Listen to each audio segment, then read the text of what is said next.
yet, but at this point, these two teams are the cream of the crop. They certainly are, and they are squaring off here tonight. Glad you're with us for Rockets football on WOSQ. Spencer Marshfield. Rockets won the toss. They will receive, and the Stanley-Boyd Orioles are kicking off from right to left as we look at the action picked up by Spencer at their own 20-yard line, and Hayden Bauman on the return out to about the 30-yard line and taken down there, and that's Spencer Columbus, and their offense led by quarterback Jared Mandel will take over. 1st and 10 going left to right as we watch the action at the 30. Well, let's see. They're going to mark it at the 32-yard line, and that's where the Rockets take over. 1st and 10 on 32-yard line for the Rockets. And so Jared Mandel and this Spencer Columbus offense on the field to start the game. Rockets in their white jerseys with red helmets and red pants, red lettering and numerals as well. Jared Mandel in that familiar pistol formation for the Rockets. Lipke now in motion from right to left. He'll get the handoff off the left side out to the 35-yard line. Hunter Lipke, the big featured back in this SC offense. Gain of a couple there off left tackle out to the 34-yard line, and a gain of 2. 2nd and 8 coming up. Yeah, Lipke's really been limited in the first 2 games as far as the number of carries because they've been so far ahead in both games. So he's really only had basically single-digit carries in both games. Obviously, huge yardage on those carries, but hasn't really worked a lot. Like he's going to get a lot more tonight. All right, so now on 2nd down, Lipke again, this time off the right side. And Lipke out across the 35, taken down at the 37-yard line after a gain of 3. And it will be 3rd and 5. Big 3rd down, early test here for this Rockets offense against this Stanley-Boyd defense. 3rd and 5 for the Rockets at their own 37-yard line, going left to right as we watch the action, or south to north. Big 3rd down here for the Rockets. Jared Mandel. Pistol formation. Hunter Lipke gets the handoff off the left side. Got a blocker out across the 40, 45, 50. Finally wrestled down at the 50-yard line. And a big run of 13 yards for Hunter Lipke on 3rd and 5. And it's a 1st down for the Rockets out to midfield. And they move the chains on the opening possession as the Stanley-Boyd defense gives up the 1st down. As I said, I think SC is going to really ride the workhorse tonight, and Lipke's really going to get a lot of carries. Hunter Lipke, the first 3 carries of the ball game, and now a give up the middle, and this is straight ahead down to the 45-yard line. And Carson Hildebrandt on the fullback dive play down to the 44-yard line, a gain of 6 on 1st down, and it's 2nd and 4 coming up. 4 carries into Stanley-Boyd territory, and the Rockets moving the ball well here in the early going. So now a 2nd and about 4.5, maybe 5. First drive of the ball game. Mandel again in that pistol formation. 2 receivers left, now in motion from left to right is Lipke, and on a counter play back the other way, it's actually Jacob Miller on that one. I think Jake Miller got the handoff on that one, and no gain. Jake Miller on the counter play off the left side, nowhere to go. Another big 3rd and 4 here now for the Rockets. Big 3rd down test once again for SC at the Stanley-Boyd 44-yard line, opening drive of the game. 9 minutes to go, no score. Rockets to the line, and now we got a timeout, I believe, by Spencer Columbus. Rockets will take a timeout here. Our chance to tell you that Spencer Columbus football on WOSQ in part by Kaiser Auto Sales, Highway 13 in Spencer, a proud sponsor of Spencer Columbus football.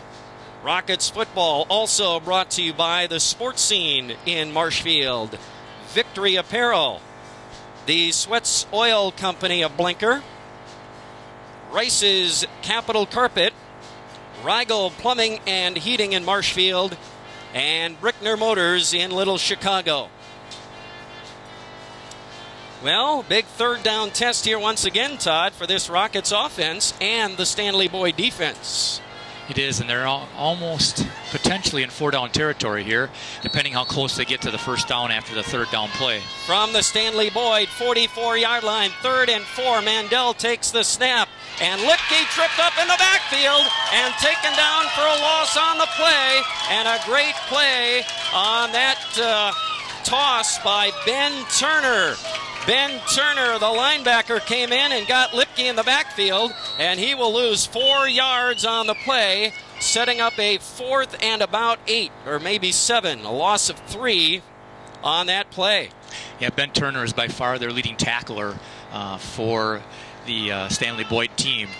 He's the superstar out there. He runs sideline to sideline, and he makes a lot of great plays, and obviously made one there. So now Lipke will punt the ball away. The Rockets stopped after the timeout, and they got stopped on a big third down play. Lipke angles it off to the left side, and that ball will go out of bounds at the Stanley-Boyd 26.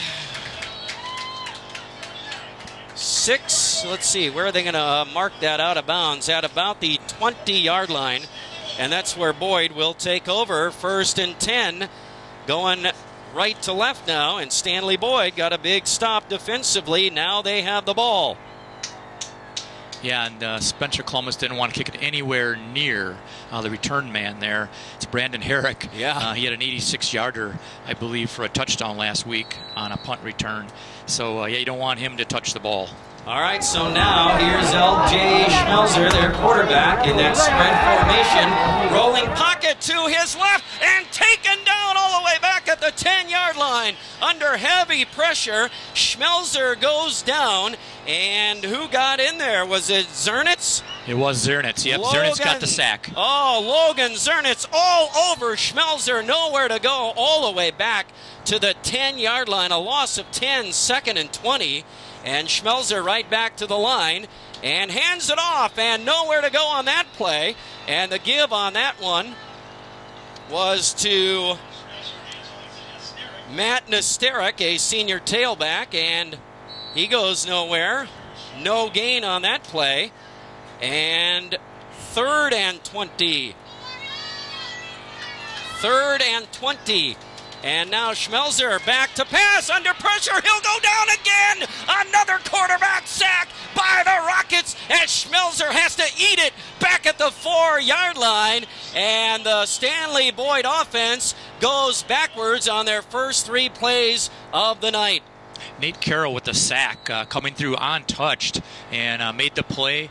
A loss of 6. Wow, and all the way back to the 4-yard line. And so now it's Noah Gillingham, the punter, from his own end zone.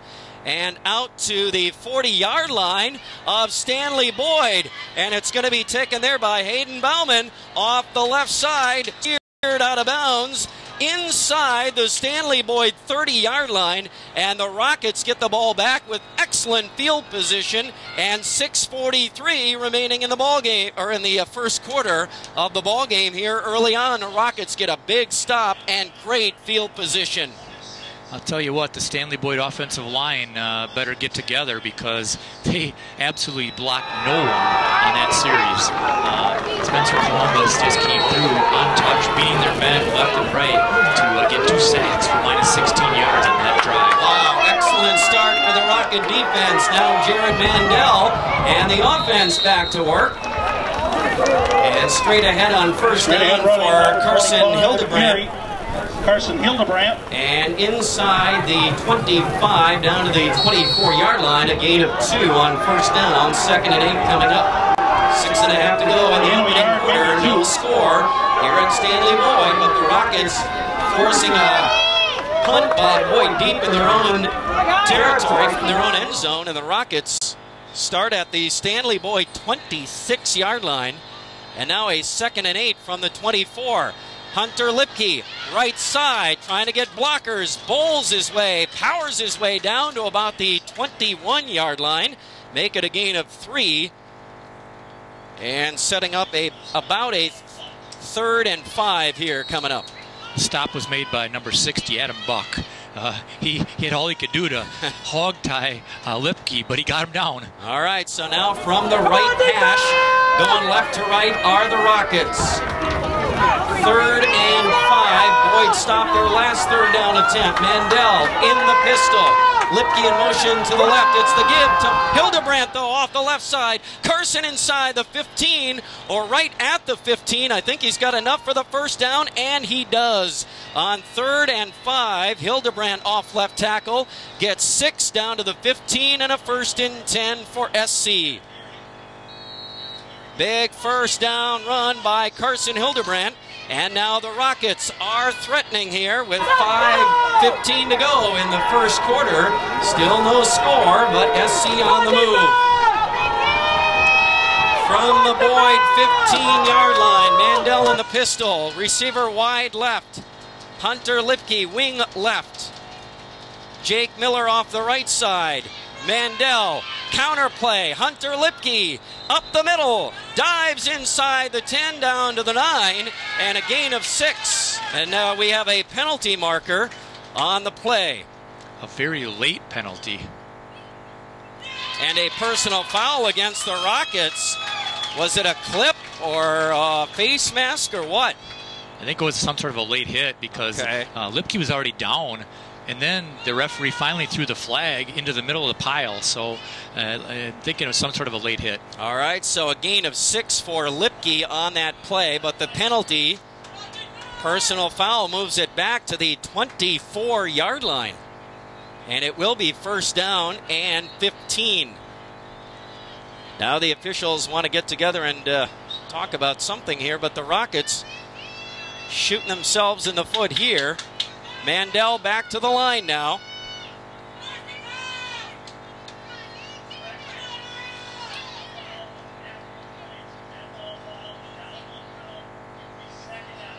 All right, so it's second down. Dead ball foul after the end of the run. So Lipke gets credited for the 6-yard gain, but then minus 15 back to the 24-yard line. It's 2nd and 18 now. Mandel back to pass under pressure. Over the middle. Has a man dropped at the 10-yard line by a wide open Ethan Meese, and he dropped the ball that would have given the Rockets very good field position down around the 10-yard line. It was a pretty good pass by Mandel, a touch behind him, but very catchable by Meese. And like you said, nobody was around Meese coming across the middle, and he would have ran for a little ways if he'd have caught it. He might have been able to get down around the 5-yard line. That's where they need to get to for the first down now on 3rd and 18. Mandel fakes a handoff, rolling to his right, looking downfield, and he'll just have to throw it away. And nobody open on that play. Mandel decides to throw it away. Faked it to Lipke off the left side. Rolled to his right. Nobody open. Had to throw that ball away. And now it will be 4th and 18 for the Rockets from the Boyd 24-yard line. It was a wise decision by Mandel because, as you said, there was no one down the field that was open. But now you got a very difficult 4th down. You can't punt from here, the 24-yard line. So you kind of got to go for it. Got to take a shot. You've got to get to about the 5-yard line, right, for a first down. Mandel back to pass. Heaves one up. Rainbows the right side of the end zone. Jump ball. And it's intercepted in the end zone by Stanley-Boyd. Brandon Herrick all over Ethan Meese in the right corner of the end zone. And Boyd gets the interception. And the Orioles will get the ball 1st and 10 at their own 20-yard line after the interception thrown by Jared Mandel. Surprise, surprise. Brandon Herrick, the superstar wide receiver, is on D-back coverage, and he comes down with the catch. All right, so now 1st and 10 for Stanley-Boyd, going right to left again as we watch the action here at Oriole Park. 4.5 left in the first quarter. Still no score. So L.J. Schmelzer and this Stanley-Boyd offense back to work. A quick slant to the left side for Boyd, and caught out there by Bryce France. Out across, or, well, near the 25, but then stopped immediately after a gain of 4 out to the 24-yard line. Little slant play off the left side. 2nd and 6 now. Schmelzer fakes the handoff. A keeper off the left side. And Schmelzer out across the 35-yard line. Caught the SC defense off guard on that one. Out to the 43-yard line. And a gain of 19. 1st and 10 now. Stanley-Boyd runs a hurry-up offense, and they're quickly back to the line. Schmelzer again takes the snap in that pistol. A give up the middle, and here's Clayton Carlson. Carlson out across 40 to the 43-yard line, and that's a 5-yard gain. So that last one was not 19. It was, what was it? I don't know. It was out to the 38. I think it was 14 instead. Yeah, I think they're at the 24. Yeah, well, no, they're at the 43. No, but when they started, yeah. Right. Yeah. Now some motion and illegal or a false start on Stanley-Boyd. So, yeah, you're right. 24 to the 38, gain of 14, not 19 for Schmelzer, the quarterback. And then it was a 5-yard run by Clayton Carlson. Now a false start. So that'll back him up 5, and it will be 2nd and 10. Again, back at the 38-yard line. Schmelzer takes the snap, throws it left side, and incomplete. Once again, well covered by, who was out there? Hildebrandt, and maybe Ellefson was out there on France. Incomplete pass now. It will be 3rd and 10 for Boyd from their own 38-yard line from the left hash. Schmelzer back to pass. Heaves it up. Left side, got a man open. Oh, at the Spencer Columbus 42-yard line. And a wide open Luke Spaeth who dropped it. And that would have been maybe a touchdown. He caught it in stride, running away from the Rocket defense, but he dropped the ball. A would-be 1st down. Instead, it's 4th and 10 for Stanley-Boyd from their own 38-yard line. They will line up and punt the ball away. Schmelzer couldn't have thrown the ball any more perfect than he did. Gillingham to punt it away, long and deep. Hayden has to watch this one roll inside the 10, picks it up, and now trying to spin away from a defender, loses the football. Boyd covers it up at the Spencer Columbus 3-yard line after Bauman lost the handle on that punt return, trying to spin away from defenders. Bauman coughed it up. The ball rolled back inside the 5. Stanley-Boyd will have a 1st and goal at their own, or at the Spencer Columbus 3-yard line. A big mistake there by Bauman to pick up that football. Big mistake by Hayden, and he coughed it up. Boyd fell on top of it. That was about a 52-yard punt on that play. And after the roll, that was a beautiful punt. And as you said, he made the play, trying to get it picked up, and Bauman just couldn't out-juke the guy. Ended up getting the ball stripped and lost it at his, 3-yard line? Yeah, Stanley-Boyd covers it up at the Spencer Columbus 3-yard line. Hayden Bauman with a big turnover there, and a very costly turnover. And so a big opportunity for Stanley-Boyd now after the Rockets got to stop and forced to punt. Now, wait a minute. We got to replay it. There was a penalty marker on the play. Boyd's got to punt again. Oh, boy, a big break for the Rockets. There was a false start on the Orioles. They got to kick it away again from their own 33 now. And again, Gillingham, a nice punt. And the Rockets are going to let that one bounce. And it's going to roll dead at about the SC 42-yard line. Wow. So instead of Stanley-Boyd a 1st to goal at the SC 3, the Rockets have it at their own 42. What a break for Spencer Columbus. A penalty on that 1st punt by Boyd. What a game-changing penalty that is, because there's a good chance, obviously, Boyd goes in for the 3, gets up the 6, and now nullified by the penalty. Yeah, over by the Rockets, and Spencer Columbus, a big break there. They will have the ball, 1st and 10 at their own 42-yard line. And boy, what a break for SC. Jared Mandel and the Rocket offense back out there from their own 42-yard line. Carson Hildebrandt straight ahead. No, it's Lipke. Lipke breaks free. They faked it to Hildebrandt, and then Lipke right behind him into Oriole territory down to the other 42-yard line. And it's a 16-yard gain for Hunter Lipke, and the Rockets are on the move once again with 2:45 remaining in the opening quarter. And Lipke's already got 7 carries for 41 yards, so he's definitely going to be the workhorse tonight. All right, so now the Rockets with a first down at the Boyd 42-yard line. Mandel up the middle. Carson Hildebrandt, big hole into the clear, and finally dragged down from behind inside of Stanley-Boyd as Carson Hildebrandt breaks free for a big gain of 26 yards. Brandon Herrick with the touchdown saving tackle, just diving from behind to get Hildebrandt down. Herrick got him from behind, but a big run by Hildebrandt. 1st and 10 for the Rockets from the Stanley-Boyd 11. Mandel now in that pistol from the left hash. Lipke on the give, off the left side. Hunter Lipke gets a block inside the 10, down to the 5. The ball is out, and Hunter Lipke lost the ball. Who recovered it in the end zone? It's a Stanley-Boyd touchback.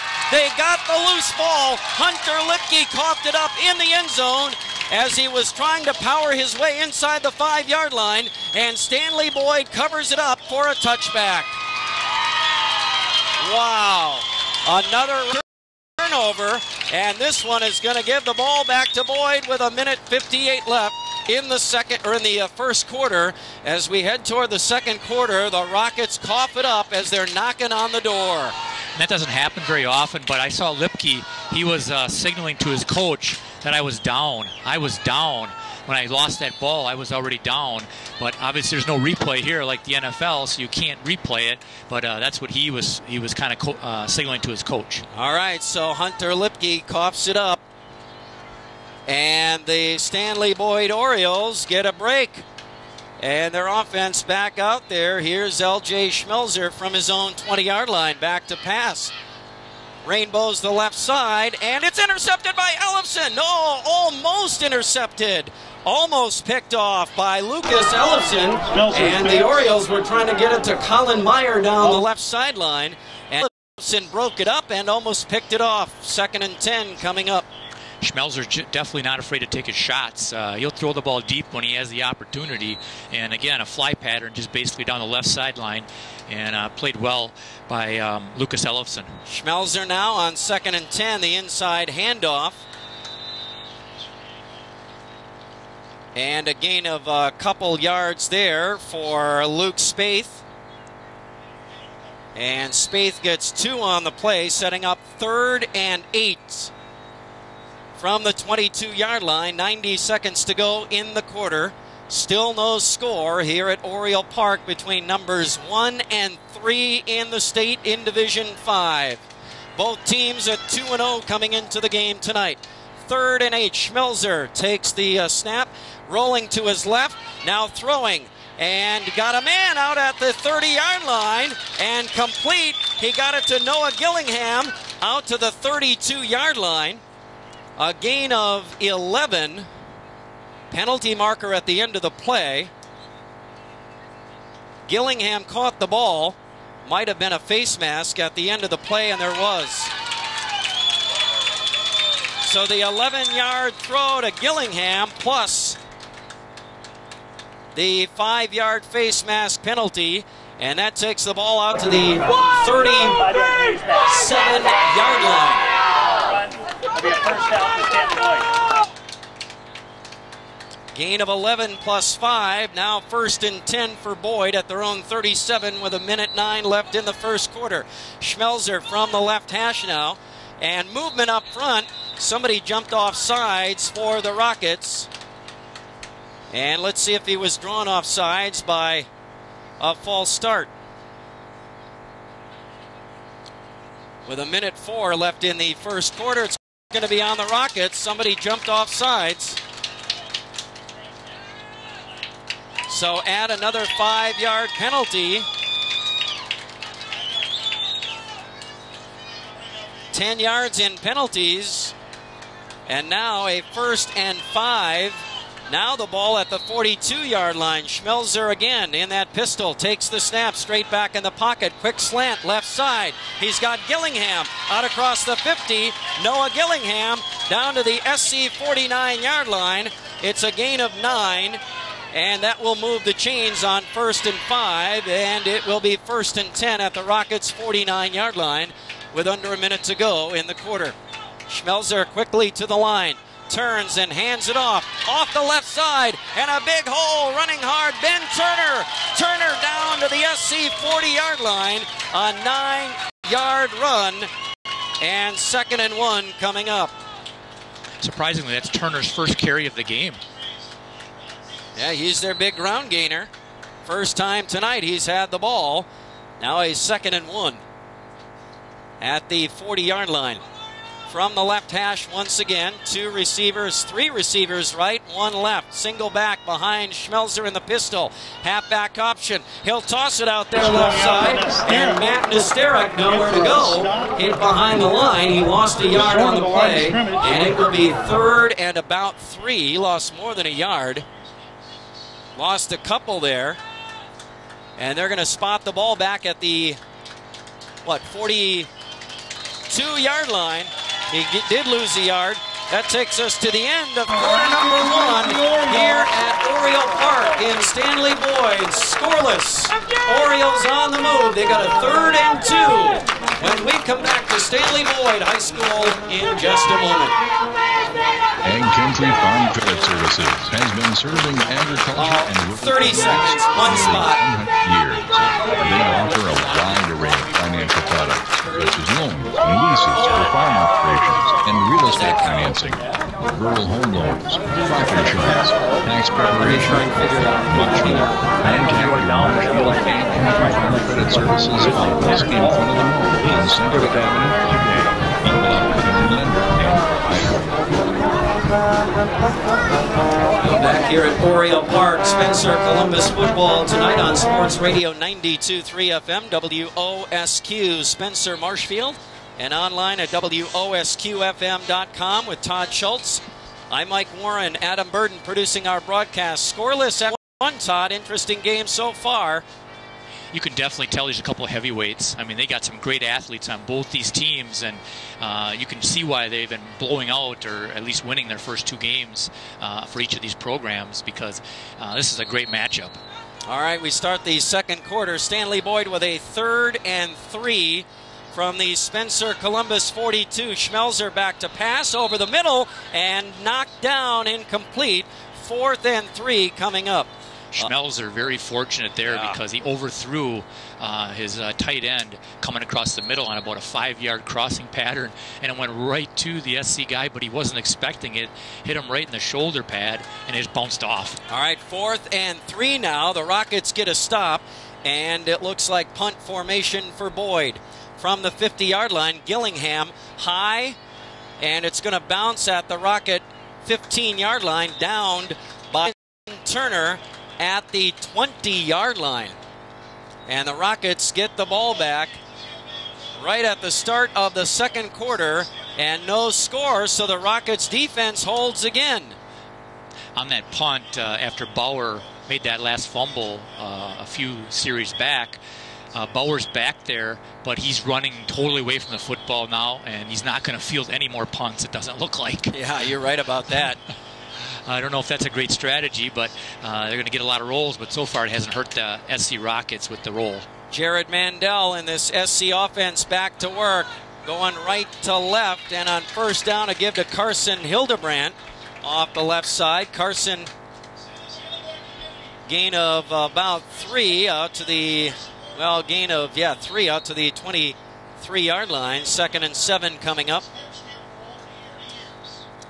From the left hash going right to left as we watch the action here at Oriole Park tonight. Mandel in that pistol formation, receive wide right, Lipke wing right, but it's a give out of the backfield to Jake Miller, a sweep from left to right, and Miller fights his way across the 30 and finally hauled down at the 32-yard line. A gain of 9 on 2nd and 7 for Miller out of the backfield, and that moves the chains for the Rockets.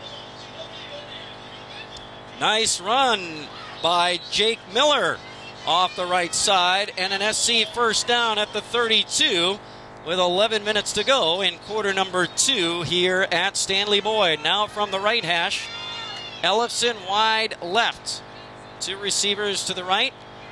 Mandel fakes the handoff one way. Now Lipke out of the backfield off the right side. Lipke stood up and stopped for no gain. He might have even lost a yard. No, they're going to say he did get back to the line of scrimmage, and Lipke stopped for no gain on the play. And 2nd and 10 coming up. I'm really waiting for the SC Rockets to run a play-action pass here and slip their tight end down the middle. That's something they'll do. Force the pass!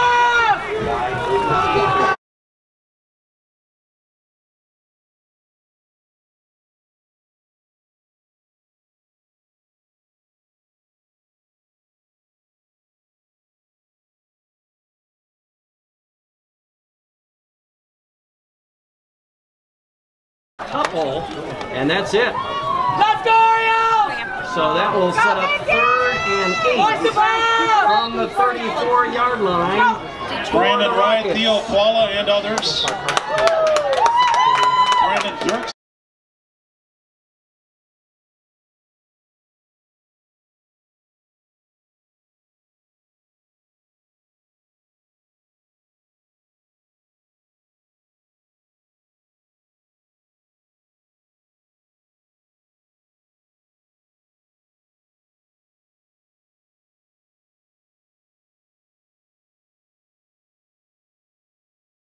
All the way out to the Stanley-Boyd 49-yard line, and a 17-yard gain and a first down. That's Mandel. 9-yard line. Currently 1 for 4 for 17 yards. All right, a big first down play there on 3rd and 8. Rockets now into Boyd territory. And here's a fake handoff to Lipke. Deep down the left side. Ellefson again incomplete at the Stanley-Boyd 22-yard line. And that one a little off the mark from Mandel. He took a shot on 1st and 10. That's really uncharacteristic of the SC Rockets, just to send their receiver on a fly pattern and just drop straight back and just chuck it up in the air. It's not usually do their passing game more deceptively. Right. But I'm not against it. Come on! a while, and I kind of like it.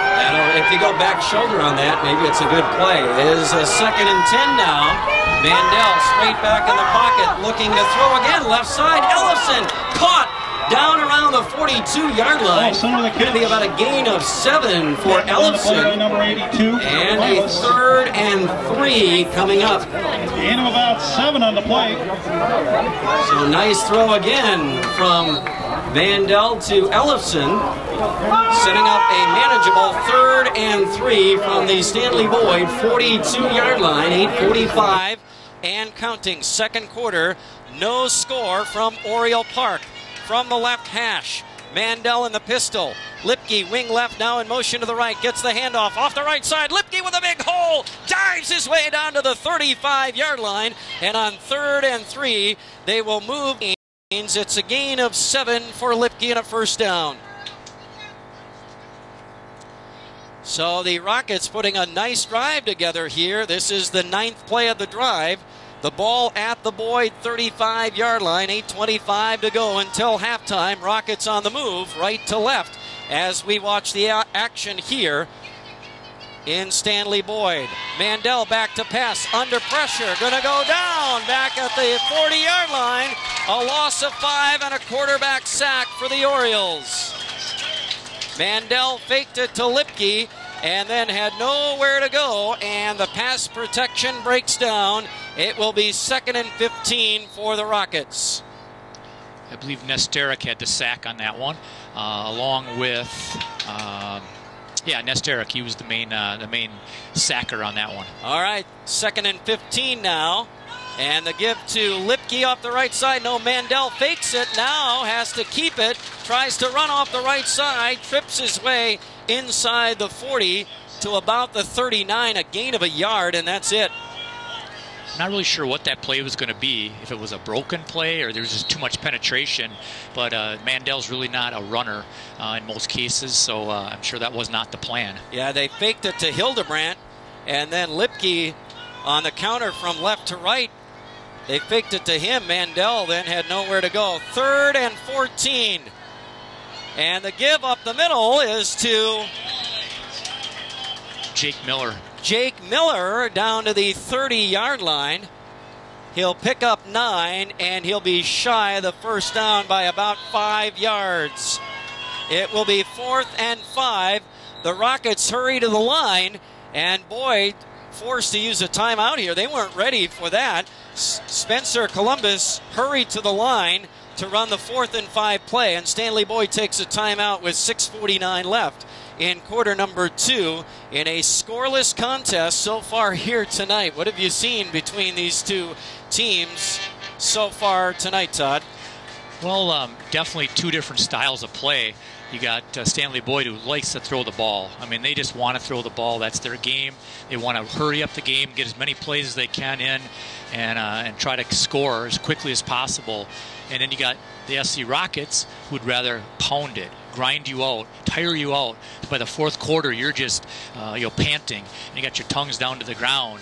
But I do like when the SC Rockets did throw 3 times in a row, it appeared to loosen up the defense just a little bit, because they were starting to stuff the run just a bit, and those couple shots that SC did take down the field did open it up just a bit. Now, this was a great timeout by the Stanley-Boyd Orioles, because this is a big play, 4th and 5 here at the 30-yard line. Yeah, the 12th play of the drive, 4th and 5 for the Rockets from the Stanley-Boyd 30-yard line. They're going to go for it.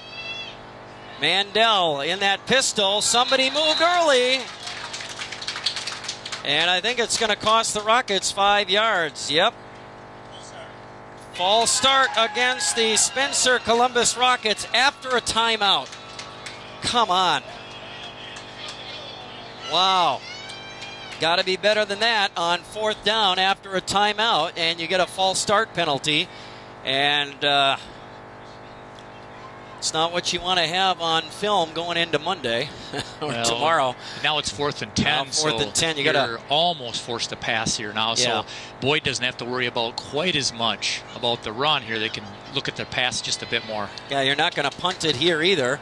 From the Boyd 35, 4th and 10. Mandel takes the snap. No, this is not. Is this Mandel? Yep, takes the snap, throws it left side high for Miller, and incomplete. Boyd gets a stop, and the Orioles will get the ball back.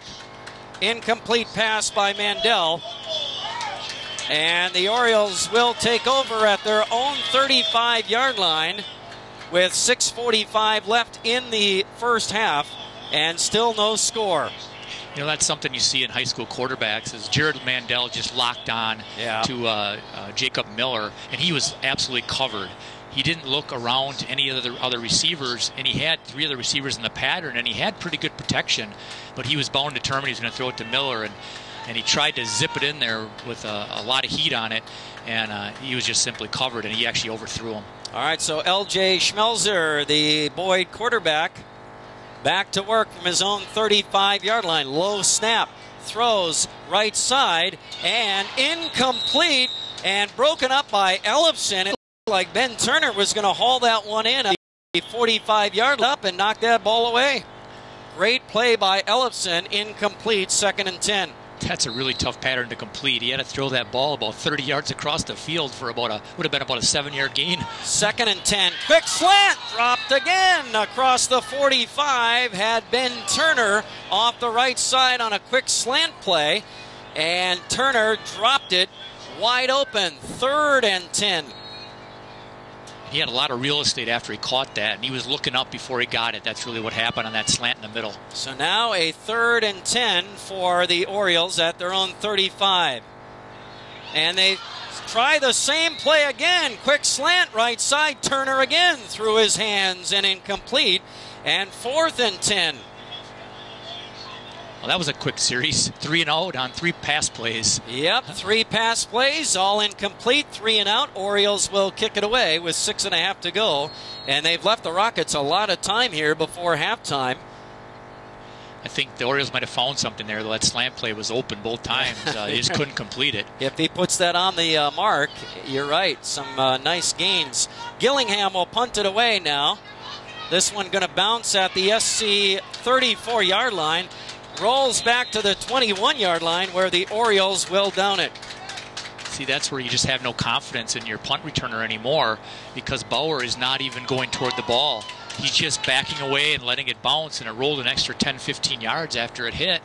And that's a lot of real estate you give up each time you punt. Yep, you're right. You got to put someone back there that's confident that's going to catch the ball, that you trust. I don't know who that is, but somebody. Just gave up about 10 yards of field position by not fielding that punt. You've got to get someone up there that's going to grab that ball and stick his nose in there and save some field position. Instead, the Rockets take over at their own 21-yard line. 6:26 left in the half. Jared Mandel and the SC Rocket offense back to work from the left hash. Lipke, right side. Big hole. Hunter Lipke, 30, 35, 40. Finally taken down out across the 40 at about the 44-yard line. And a 23-yard run for Hunter Lipke. They're going to mark him at the 43, make it a gain of 22 for Hunter and a big run. He had great blocking off the right edge on that play, and he wasn't touched until he got well down the field. So excellent blocking by the offensive line. All right, so a 1st and 10 now. Ball at the Rocket 43-yard line. 6 minutes to go, second quarter. Mandel give up the middle. Hildebrandt fights his way out to the 45-yard line, and a gain of 2 by Carson Hildebrandt. And 2nd and 8 coming up.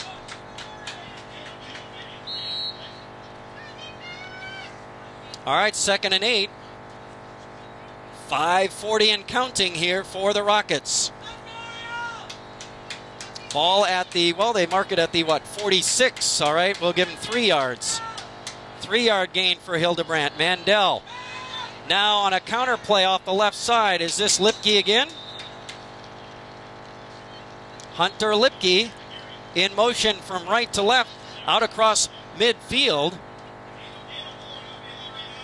And they're going to mark it at the Stanley-Boyd 49, a gain of 5 for Lipke.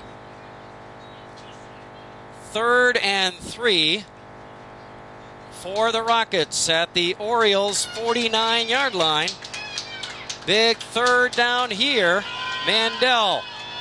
The give to Lipke off the right side. Hunter breaks a tackle at the line of scrimmage. Fights his way down near the 47. Going to be close to a 1st down. I don't know that he got there. He fought off the initial would-be tackler at the line of scrimmage. They may have to measure this. And they're going to bring the chains out. Hunter Lipke on the play from left to right took the handoff. Initially got hit at the line of scrimmage. Fought through the tackle. Fought his way down to about the 47-yard line. Needed 3. And he is very close. Yeah, Lipke did everything he could to get that 1st down. He even stretched the football out as he was going down to try to get the extra I don't think yard. he got there. No, he is going to be short by inches. It's going to be 4th and inches after a gain of 2 yards for Lipke. 4th and inches at the Stanley-Boyd 47-yard line with 4.5 left in the second quarter. Still no score. The Rockets going to come the line here, and they got to run a play here. On 4th and inches, you would think with Lipke, you can get a foot, and that's about all you need, not even. 4th and inches. This is a gutsy call here, actually, in this field position, but he's got confidence in his defense, even if they don't make it. Mandel in the pistol. Fakes it. No, gives it to Lipke. Straight ahead for a 1st down. And he's got enough, maybe. Boy, awfully close there. Good penetration. Great spot and a 1st down for the Rockets on a gain of a yard. Lipke straight ahead for the 1st down. You don't see that much. Lipke just going straight ahead. Usually he's coming off the wing, coming across the formation. So they just lined him up and said, hey, let's stop our horse, and they couldn't do it. Yep, he needed less than a foot. He got a couple feet. They're going to give him the 46-yard line, a gain of a yard officially. 1st down at the Boyd 46-yard line. 10 remaining in the second quarter. Mandel back to the line. Lipke wing left. Ellefson wide left. Now it's a fake handoff. Mandel rolling to his right and looking downfield. He's got a man open. No, he couldn't get it to Lipke along the right sideline. Broken up at the last second. A great play by Luke Spaeth covering Lipke downfield at about the 31-yard line. Knocked down, incomplete, 2nd and 10 coming up. Lipke came across from the left tight end position, ran about a 10-yard down, and then went across the field. He was wide open across the middle of the field, about 10, 15 yards down the field, but Mandel was very late in getting him the ball. Didn't throw it to him until he was onto the sideline, and by then his defender had caught up, so it got knocked down. 2nd and 10, ball at the Boyd 46. Lipke again off the right side. Tripped up at the line, dives down to the 45-yard line, maybe a yard for Lipke on that counter play from left to right, and that's about it. A yard, 3rd and 9 for the Rockets at the Stanley-Boyd 45-yard line. 3.5 to go, 2nd quarter. Still scoreless here at Oriole Park. 3rd and 9 for the Rockets. Ellefson wide left. Wide right is Ethan Meese. Lipke in motion left to right. Mandel straight back over the middle. Ball tipped, incomplete. Ball tipped and incomplete. 4th and 9. And the Rockets will most likely punt the ball away here on 4th and 9 with 3:19 to go. Turn this over to your defense here. Yeah, Mandel's really had a tough night so far. He's 2 for 9 with an interception, only 24 yards. And again, there he threw into coverage, and fortunate the ball was not intercepted. All right, so now a punt coming from Hunter Lipke. Rockets going to punt the ball away. Lipke, high, angles it, left side, bounces inside the 20. Meese will down it at the 24-yard line of Stanley-Boyd. And the Orioles will get the ball back. With 3:12 left in the 2nd quarter, still scoreless here at Oriole Park. This is the first time we've had a chance to see this new facility over here. Beautiful Oriole Park football facility with that field turf, and just a gorgeous facility. Very well done over here. It is. It's beautiful. You got a beautiful track around the field as well. They're building a baseball diamond behind our press box here, and the press box is beautiful where we're broadcasting from. So yeah, we can't ask for better accommodations tonight. You got that right. Doesn't get much better than this. Maybe Camp Randall. That's about it. That's about it. Orioles have 1st and 10 from their own 24-yard line. And Herrick, boy, I think is that the first time we've called his name tonight. Brandon Herrick, the wide receiver. Yeah, he's made some defensive plays, but really nothing on offense so far. Gain of 3 there. Now Schmelzer takes the snap, looking left side. He's got a quick slant to Ben Turner off that left side, and not much there.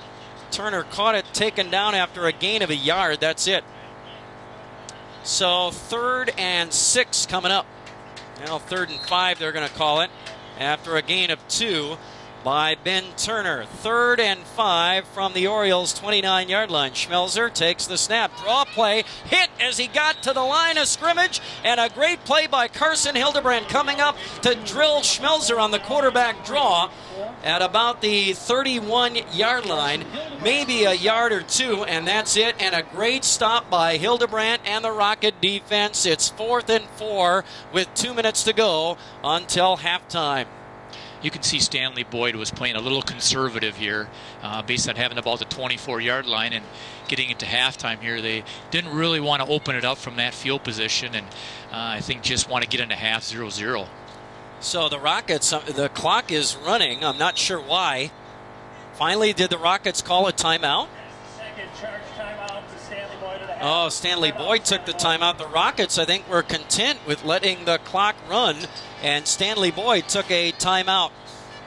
Well, I think Stanley-Boyd just was going to let as much time run off the clock as they could, and then eventually call a timeout just because they weren't going to punt right away. All right, so 1:44 left in the half. Stanley-Boyd and Spencer Columbus, the Orioles ranked in Division 5 in the state. The Rockets not far behind, number 3. Great matchup here tonight, scoreless as we near halftime. Yeah, I really didn't expect this to be scoreless at halftime because both these offenses are pretty explosive, and I just figured that it would be a little higher scoring game than it is. So I'm really surprised, but it's been a very exciting game considering it's 0-0. Got that right, yeah. So far, it's kind of lived up to the hype that we gave it. For obvious reasons, we saw it on the schedule, and there was no other game that was going to match this one. No, exactly right, because these are two heavyweights in this conference. All right, so now it is a 4th and 4 after the Boyd timeout. Stanley-Boyd in punt formation at their own 31-yard line. Gillingham will kick it away, angles it toward the right side, booming kick, and Bauman goes back for it at his own 31-yard line. Hayden Bauman out to the 39 and got a little courage back, Bauman did, and fields that one, and the Rockets will have it at their own 39-yard line with 1:35 left in the half. I think Bauman must be listening to us on TuneIn app because he went after that one and fielded it as he should, and was able to save a lot of yardage and actually get a little bit of return out of it to give his team some good field position at their own 39. You got that right. So now Jared Mandel and the Rocket offense back to work, going right to left from their own 39-yard line. The give to Hunter Lipke, sweep, right side, Lipke turns the corner, shoulder down into the defender, across the 45, shoved out of bounds near the 47-yard line. And it looks to be a gain of 9 at the 48-yard line, and a 2nd and 1 coming up. Geez, I thought he got out of bounds there, but they didn't stop the clock. They're keeping it running, so now they'll stop the clock with 1:13 left in the half. Yeah, they forgot to stop the clock. Yeah, you're right about that. They're going to put time back on. 1:21. The Rockets are going to get 8 seconds back here with a 2nd and 1 now from the Rocket 48-yard line from the right hash. Scoreless ball game. See if the Rockets can get downfield here. 52 yards to go to pay dirt. 1:21 on the clock. 2nd and 1 coming up. Ellefson will be wide left on this play. Miller off to the right. Mandel and the pistol. Lipke wing left. In motion from right to left is Miller. He'll get the handoff out of the backfield. And Miller across the 50 down to the Oriole 49-yard line. And a gain of 3 and a 1st down. Clock will stop to move the chains. Rockets will quickly huddle up here as they get ready for a 1st and 10 at the Stanley-Boyd 49-yard line. The Rockets got plenty of time here with 1:11 in it running, but they got to get out of the huddle here. Yeah, they took a lot of time coming out of the huddle. They got the play now. Wide right is Ethan Meese. Wide left, Ellefson. Lipke in motion left to right. Mandel rolling to his right. Deep down the right sideline. Going for Meese and incomplete. Trying to get it to the outside shoulder.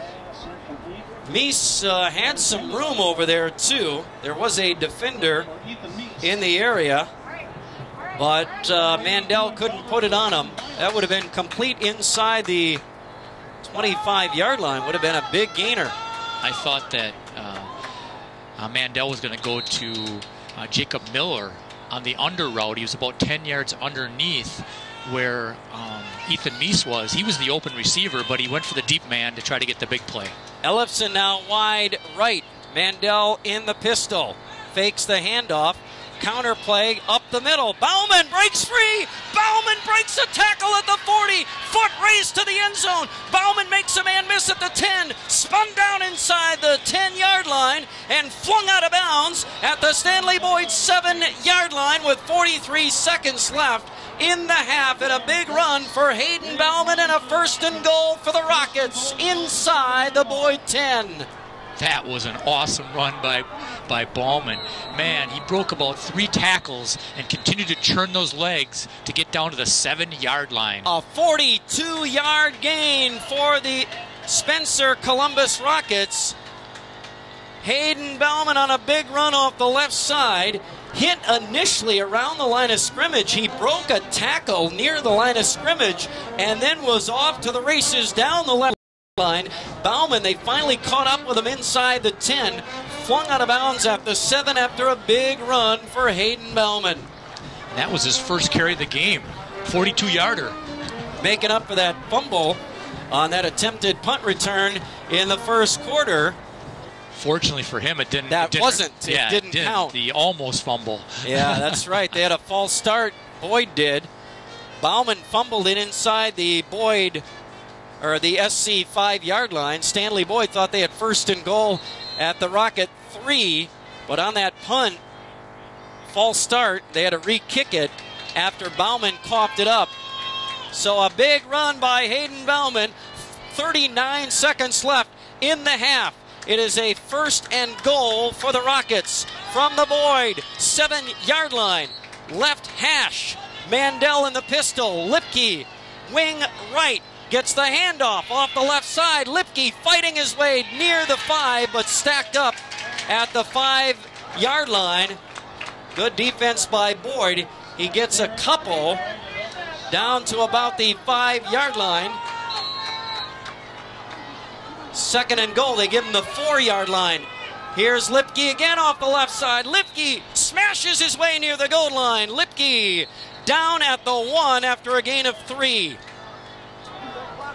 Lipke again on that counter play from right to left. And straight ahead down to the 1-yard line after a gain of 3. The ball right at the 1-yard line. Third and goal from the 1 for the Rockets. After a big run of 42 by Hayden Bauman, gains of 3 and 3 for Hunter Lipke, setting up a third and goal at the 1 for Spencer Columbus with 12 seconds left before halftime, and the Rockets trying to punch it in before halftime. Big play here. The Rockets took a timeout. Now coming to the line. 12 seconds on the clock. From the left hash. Going right to left. Mandel brings the Rockets to the line on a third and goal from the 1. Ellefson wide left. Lipke wing left. Mandel in the pistol. Hildebrandt behind him. Lipke, handoff. No, Hildebrandt straight ahead into the end zone. And the Rockets grab the lead with 10 seconds left in the half. Carson Hildebrandt straight ahead from the 1, and the SC Rockets take a 6-0 lead 10 seconds before halftime here in Stanley-Boyd. And you can thank Mr. Bauman for that 42-yard run. That was just a thing of beauty to get SC in range to get the touchdown. Hayden Bauman's big run. Lipke and Hildebrandt finish it off. Now the Rockets, a 2-point conversion attempt. Hildebrandt again up the middle. And did he get there? I don't think he did. Carson Hildebrandt stopped on the 2-point conversion attempt on a run straight ahead up the middle. Doesn't get there, but Hildebrandt with a 1-yard touchdown run on a third and goal from the 1. And with 10 seconds left before halftime, Todd, how big of a drive was that? The Rockets, 7 plays, 61 yards, and a 6-0 lead. Yeah, what a way to go into the halftime with the momentum after a very tough first half by both teams. But I got to say, that was a big missed 2-point conversion there. That could come back to haunt the Spencer Rockets, because it's just like in the NFL, when you miss an extra point, usually it costs you somewhere during the end of the game.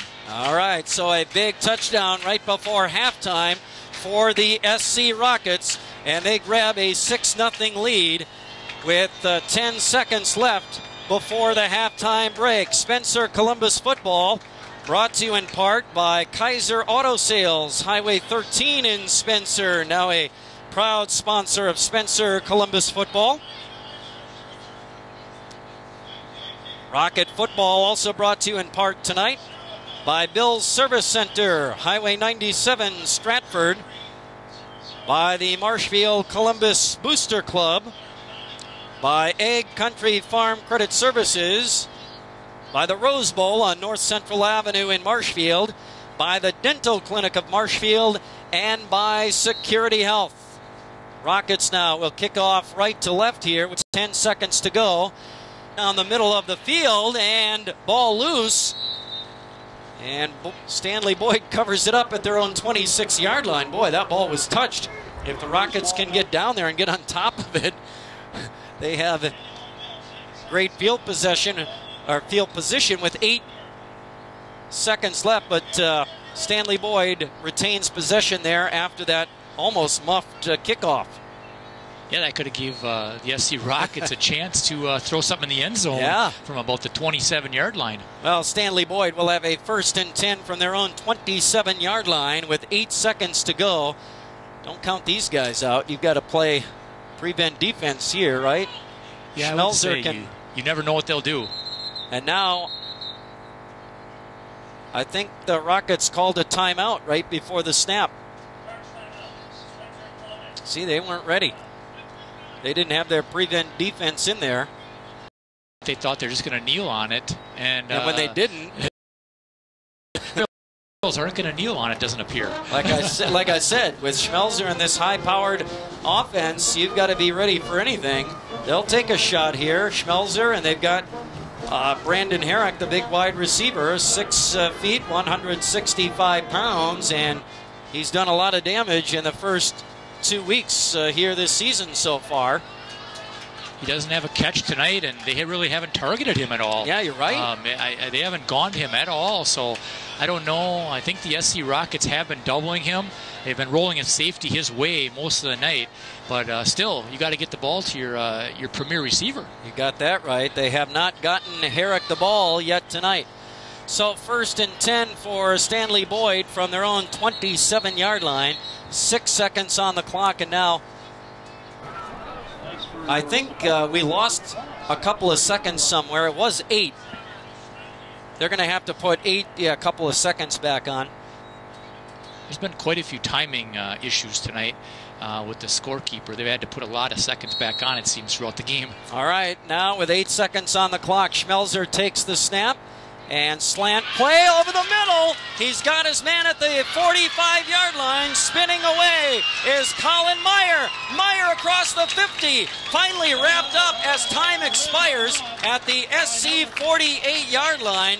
Colin Meyer with a 25-yard pitch and catch. Schmelzer to Colin Meyer, and Meyer caught that one on a slant play off the right side over the middle and almost broke away from defenders.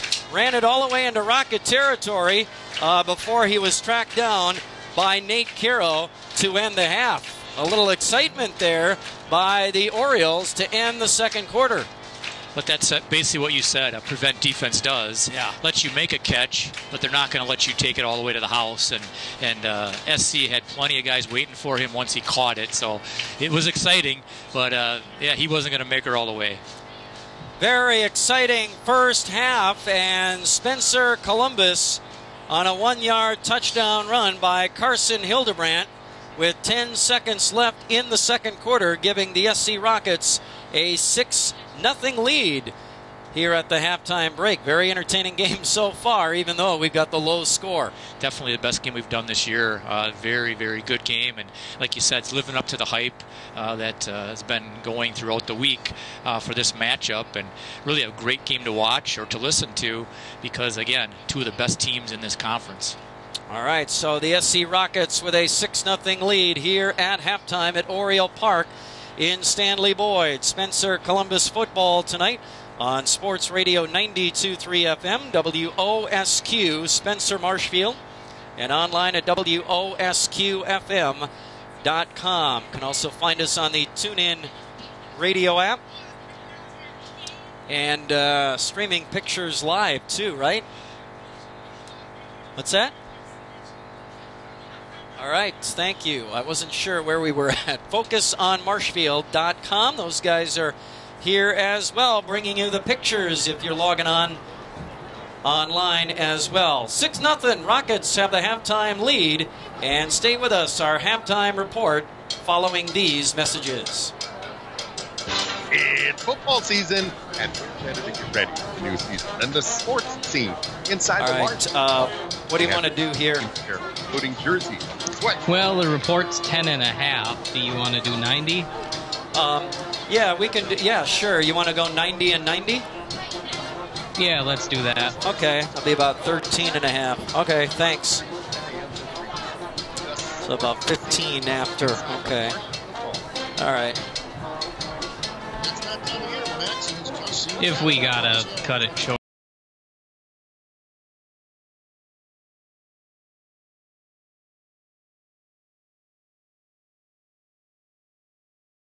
Get your vehicle back, and Courtesy Auto and Truck Service is the right place for the expert courteous service.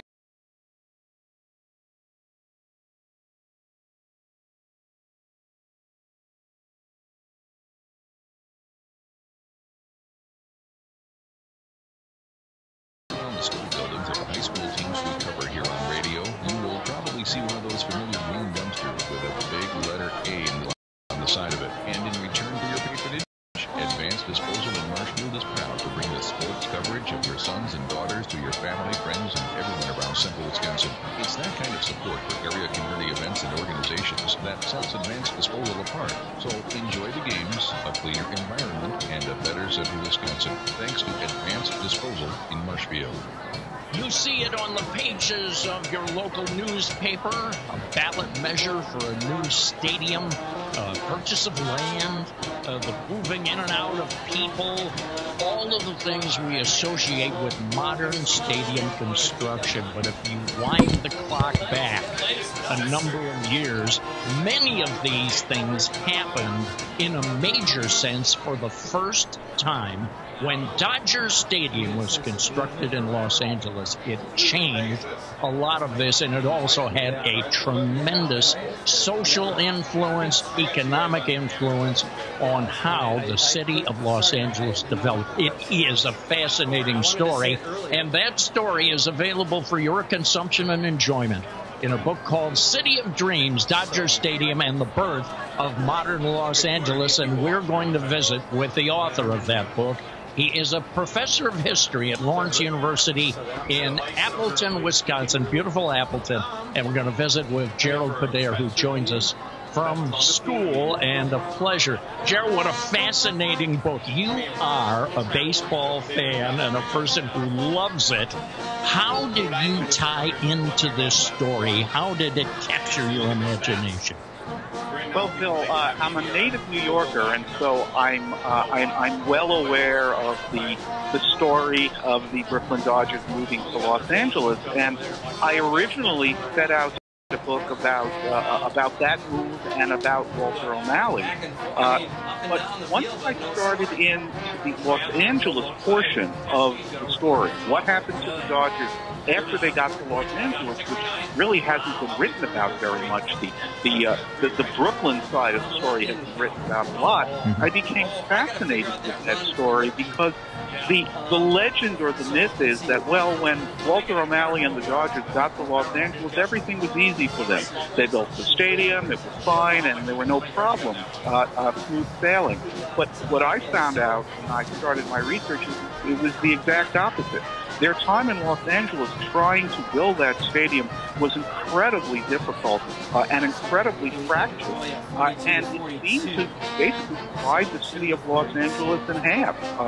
Where to build the stadium, how to build the stadium, and most of all, how to finance the stadium. And have I'm fascinated with the Los Angeles side of the story of building Dodger Stadium, and that's what I decided to make my focus when I wrote the book.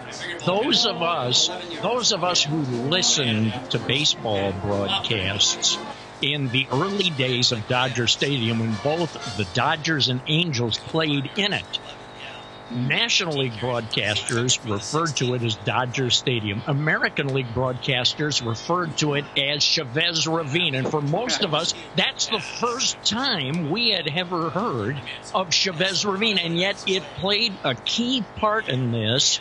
It really was a community unto itself, and it played a very important role in this. Can you take us through what Chavez Ravine was actually all about and the actual in a sense that took place there?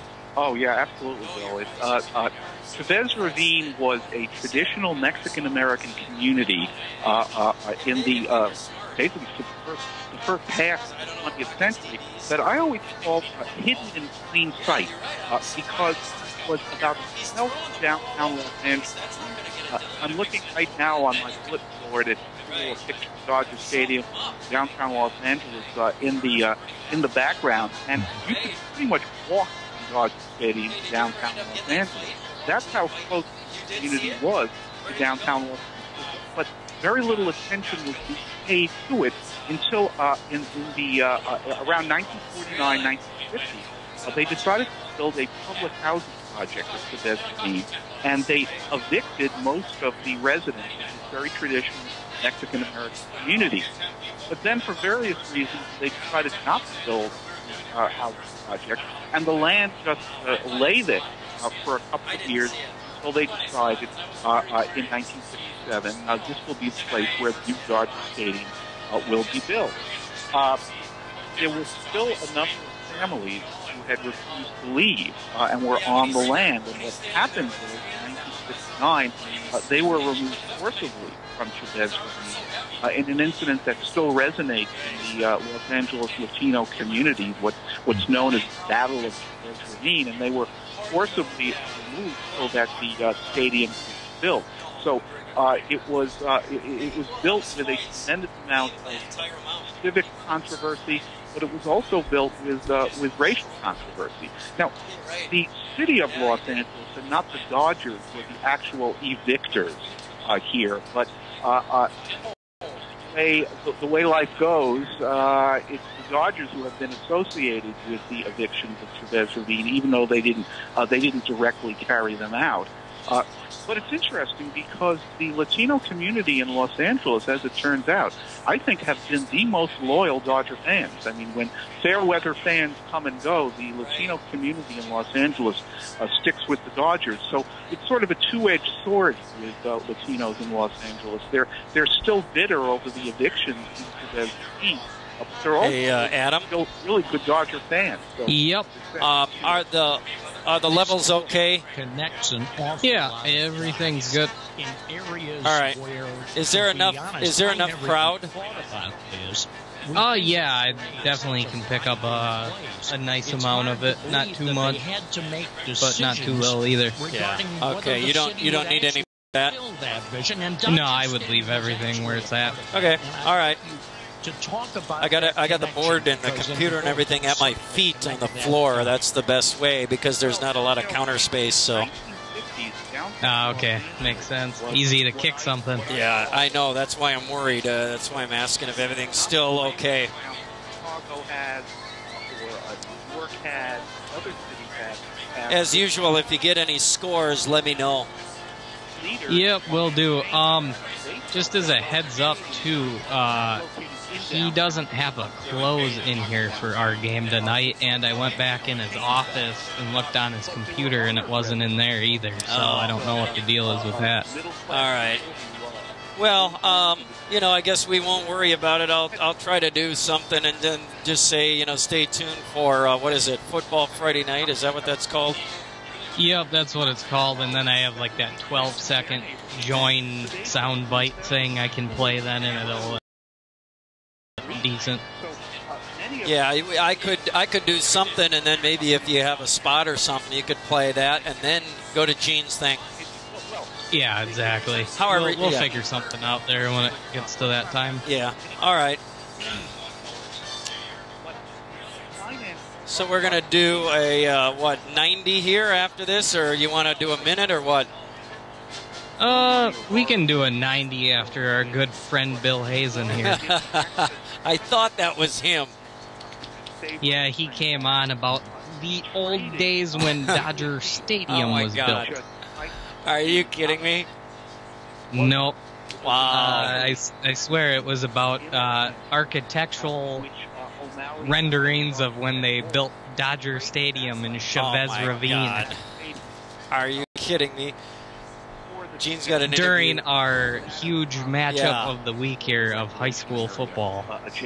Well, and it's not even football related. No, not one bit. We'd be better off running, cutting away to Sports Center or ESPN or something for 10 minutes. We really would. It's just they're losing I don't 13-7. No comment, really. So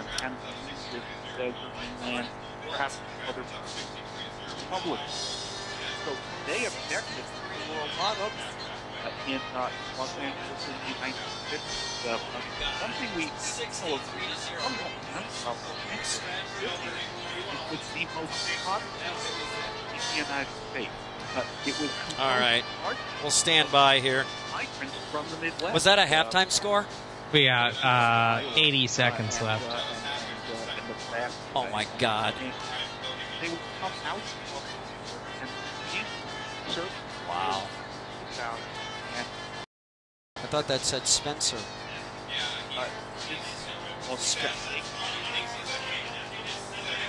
Okay. So they opposed it and got a referendum in California on the ballot for June 1968. 63-0. To vote on whether they were going to build Dodger Stadium, whether the contract that the Dodgers had signed with the city was going to be upheld. And that referendum was very, very close. 51-49.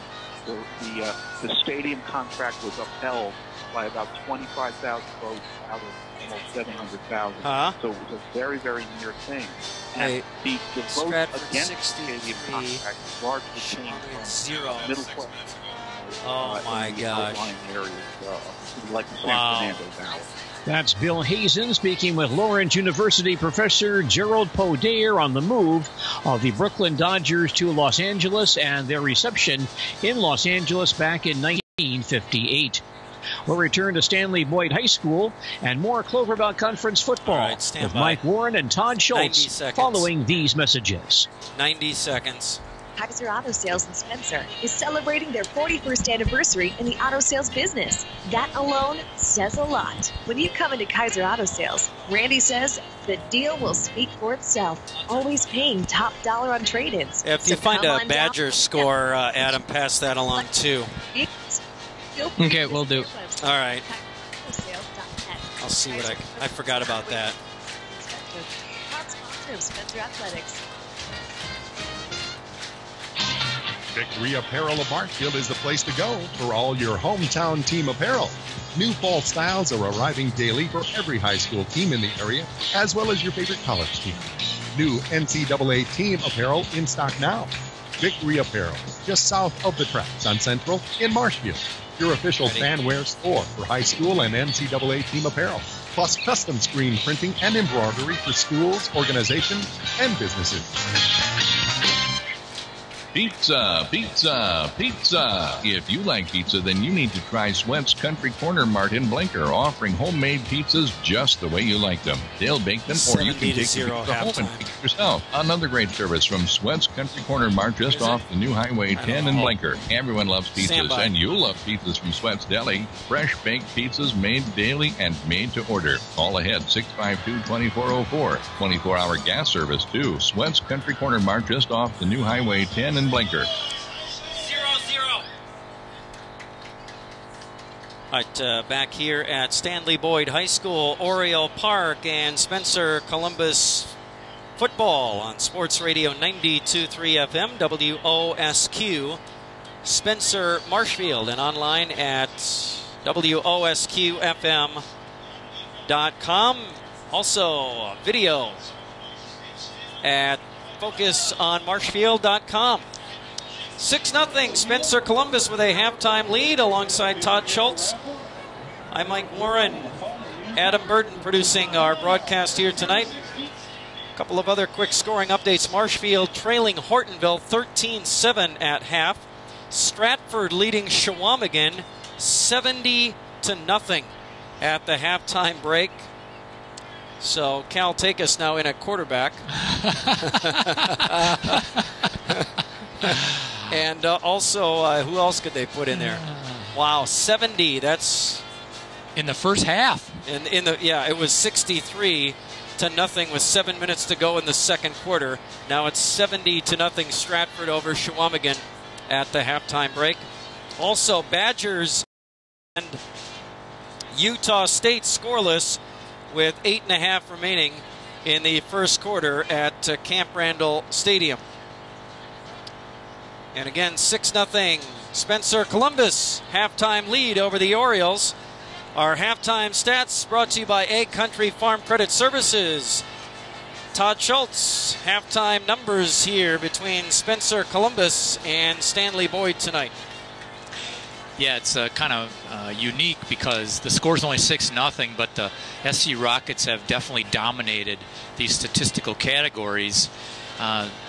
The leading rusher, of course, for the SC Rockets is Hunter Lipke. He's got 18 carries for 105 yards, and Carson Hildebrandt has 9 carries for 39 yards. They're the 2 leading ground gainers tonight. And Brandon Ballman, we got to mention him. He's got 1 carry for 42 yards, and that was the key play to allow Spencer Columbus to take the lead right before half, getting them down to the 7-yard line. Overall, Spencer Columbus has 33 carries for 191 yards and the 1 touchdown on the rushing. And Jared Mandel had a little bit of a tough first half.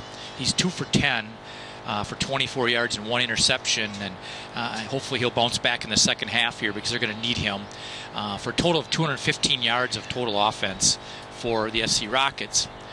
On the Stanley-Boyd Oriole side of the ledger, they've only rushed the ball very few times tonight. Only 10 carries for 17 yards is all they have on the run game.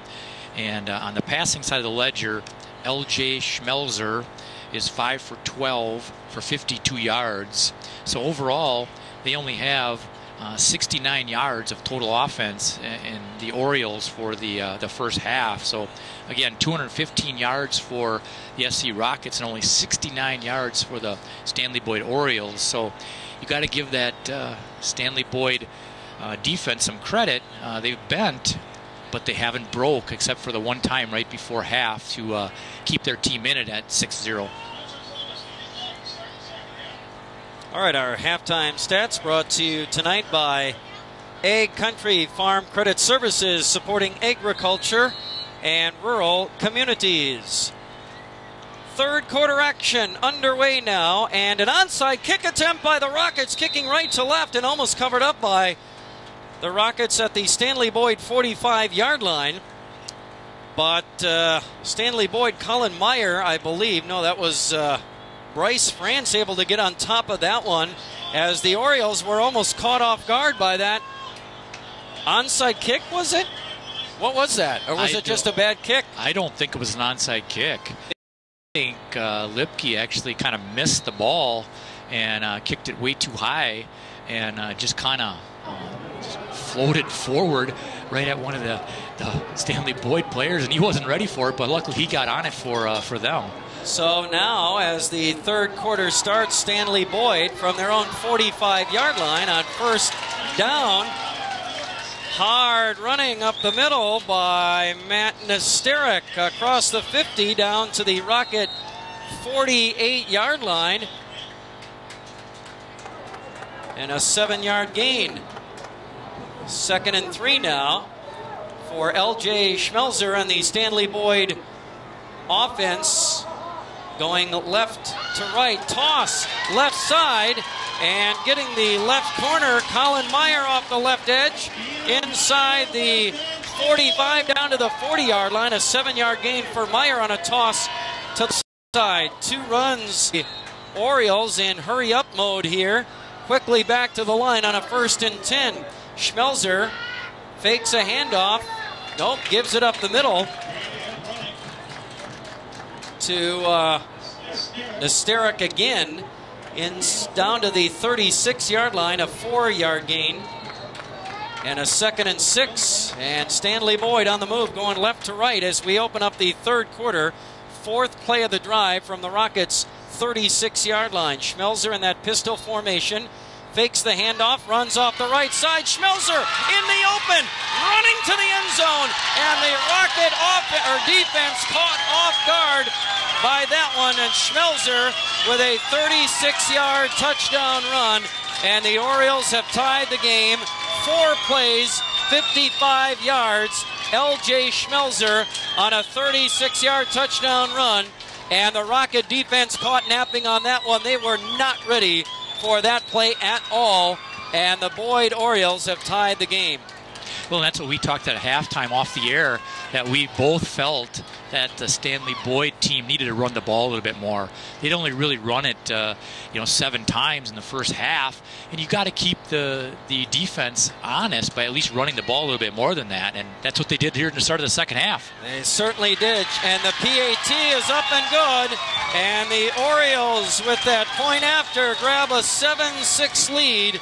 10:52 remaining in the third quarter. Didn't take them any time at all, and the Orioles grab the lead at 7-6. And stay with us. Rockets football continues next on WOSQ.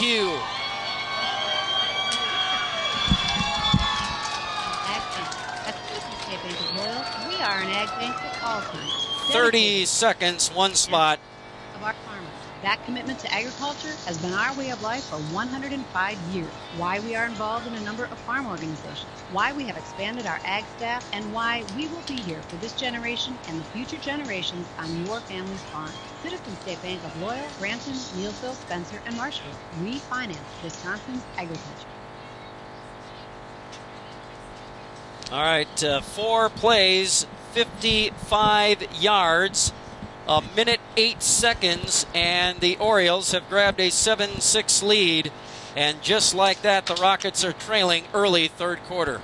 Yeah, and we talk a lot during our broadcast about adjustments at halftime because, all the good coaches in the conference typically make those kind of adjustments. And, the Orioles definitely saw something and decided to go to the running game a little bit more than they did in the first half. And obviously it worked because they scored really quickly against the Rocket defense. Certainly did, and 10:52 left in the third quarter. Orioles now kicking off left to right.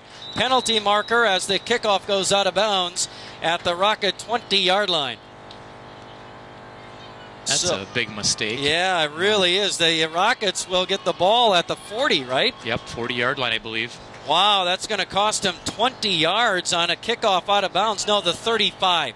Okay, 35. That'll be a 15-yard penalty essentially on the kickoff going out of bounds.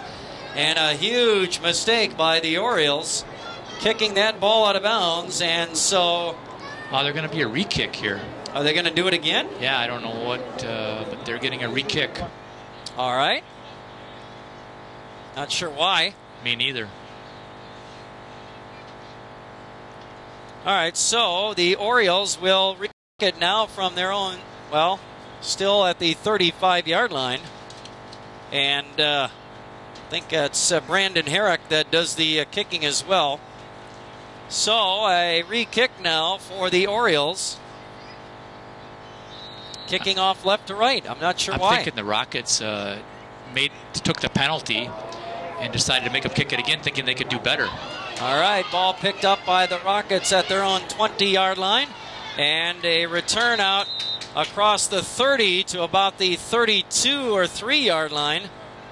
And nope, they couldn't do better. Nope, they're thinking of an explosive play maybe on the kickoff return. Potentially, that's all I can think is why they assessed him a 5-yard penalty and then made the Stanley-Boyd team re-kick. All right, so that decision will cost them 2 yards. Not too shabby. Not too bad. The Rockets have the ball back. Now 7-6, 10:47 left, third quarter. Rockets have the ball going right to left as we watch the action here at Oriole Park. Hunter Lipke from right to left, off left tackle, out across the 35 to the 36-yard line. And a gain of 3 for Lipke on first down. Rockets get the ball back now, trailing 7-6. Minute and a half gone by in the third quarter. Orioles scored very quickly on the first possession of the second half. Rockets now from their own 36-yard line. Lipke off the right side gets a block out across the 40. And Lipke hauled down at the 41-yard line. 4 more for Hunter. Third and 3 coming up for the Rockets at their own 41-yard line. I really don't think the Stanley-Boyd Orioles can stop Hunter Lipke.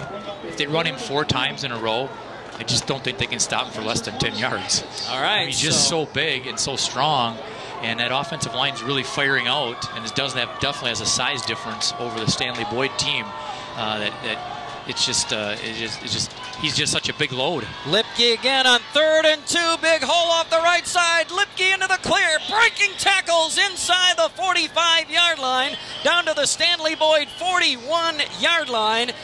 And an 18-yard run for Lipke and a first down for the Rockets in Boyd territory with 9.5 to go in the 3rd quarter. As I said, he runs downhill so well, Lipke does, that it's very tough to stop him for less than 4 or 5 yards. Now from the 41, Carson Hildebrand tripped up at the line of scrimmage as he dives inside the 40 down to the 39, a gain of 2 for Carson Hildebrand on first down, and it's 2nd and 8 now for the Rockets from the Stanley-Boyd 39-yard line. From the right hash, Rockets have it going right to left as we watch the action here at Oriole Park. Lipke again off the right side. Hunter Lipke dives inside the 35. Lipke down to about the 34-yard line and a gain of 5. And now Lipke shaken up on the play, slow to get up. He's cramping. I think he's cramping up now, and Carson Hildebrand trying to stretch him out real quick as the training staff comes out after a gain of 5 for Hunter Lipke. Setting up, well, they give him about, I guess, about 5 yards on the play. Setting up a 3rd and 3 here with 8:44 remaining in the 3rd quarter. The other issue, Todd, is time of possession becomes a factor because Stanley-Boyd just showed us they can score very quickly. And if you're the Rockets, your best defense is hanging onto the ball. Exactly, and that's exactly what they're doing. They're just pounding it at the Orioles right now and, chewing up this 3rd quarter clock. So Lipke is walking off the field under his own power, trying to stretch out. So far, Lipke's got 22 carries for 135 yards. All right, big 3rd and 3 here with Lipke on the sidelines. Jake Miller coming into the ball game now. And let's see what the call is for the Rockets on 3rd and 3 with Lipke not on the field. Mandel to the line from the right hash. Got Carson Hildebrand in the backfield. Mandel hands it off on a jet sweep from right to left. And out of the backfield, getting the ball, is that Bauman? Hayden Bauman on the sweep off the left side. And not much running room there. Bauman down to about the 32. I think after all that, he got maybe 2 yards. And a 4th and a yard coming up for the Rockets at the Boyd 32-yard line. Boy, you'd like to see Lipke in the game here. Boy, only got a yard. But he's not in right now. And a 4th and 2 for the Rockets. Hildebrand in the backfield. Bauman in motion left to right. It's Hildebrand off the right side. Carson hit near the line of scrimmage. Penalty marker at the end of the play. Hildebrand got to the 30-yard line. Very close. I think he did get the first down. There is a penalty marker on the play after Hildebrand ran for the first down to the 30-yard line. And it's against Stanley-Boyd. Hildebrand picks up the first down with a 2-yard carry on 4th and 2, and then a 5-yard face mask penalty against the Orioles. It'll be 1st and 10 Rockets at the Boyd 25-yard line after the penalty. So a big carry by Carson Hildebrand as Hunter Lipke still stretching out on the sidelines, cramping up. He's out of the ball game right now. So here come the Rockets back to the line. Jared Mandel in that pistol formation. Fakes the handoff to, nope, Hildebrand gets it off the right side. Carson inside the 20-yard line, down to about the 17-yard line. Going to be about an 8-yard gain off the right side for Carson Hildebrand. Maybe about a 7-yard gain. Let's see where they spot this. Up the 18-yard line. 8-yard gain. They'll make it 7 yards and a 2nd and 3 for the Rockets. Ball at about the 18-yard line of Stanley-Boyd. Rockets on the move. Down 7-6. Mandel fakes the handoff one way. A counter play up the middle to Jake Miller, I believe. And Jacob Miller on an inside handoff down to the 11-yard line, and a gain of 7 and a first down. No, they stopped him at the 15. Sorry, looking at the wrong line. A gain of just a couple. And 3rd and 1 after a gain of 2 for Miller. Big 3rd and 1 here. Lipke still on the sidelines. Mandel. Handoff. Sweep. Right side. Hildebrandt. First down and more to the 10. Maybe the 9-yard line. On a gain of about 6 or 7. And a first and goal for the Rockets from the Stanley-Boyd 9-yard line after a gain of 6 for Carson Hildebrandt. And the Rockets inside the 10 and a first and goal for Spencer Columbus. Carson Hildebrandt's definitely become the go-to guy here for the SC Rockets since Lipke's on the sideline. 11th play of the drive. First and goal from the 9 for the Rockets. Mandel in the pistol. Hildebrandt behind him. And the give, sweep to the left side, and it's open running for Bauman off the left side. Hayden Bauman on a sweep from right to left, trying to get to the corner of the end zone, inside the 5, down to about the 3-yard line. A gain of 6 for Bauman, and it will be 2nd and goal. Nice run by Bauman, trying to get the edge off the left side inside the 5-yard line. 2nd and goal now from the 3 for the Rockets, trying to punch this in and regain the lead. 5:40 left, 3rd quarter. Mandel back in that pistol. Carson Hildebrandt behind him. Lipke back in the ballgame, but it's Hildebrandt on the dive play straight ahead. They faked it to Lipke off the right side. Hildebrandt dives down to the 2. A gain of just a yard there, I believe, for Hildebrandt. And 3rd and goal from about the 2.5, maybe 3-yard line. Where do they have this ball? At the 1? It's at the 1-yard line. Okay, a gain of 2 for Hildebrandt. 3rd and goal from the 1 for the Rockets. Hildebrandt, no, it's Lipke off the right side, got hit, powers his way to the goal line. Hunter Lipke on 3rd and goal from the 1. Lipke on that counter play, they faked it to Hildebrandt, straight up the middle. Lipke from left to right off the right side, and Hunter gets into the end zone for a Rockets touchdown.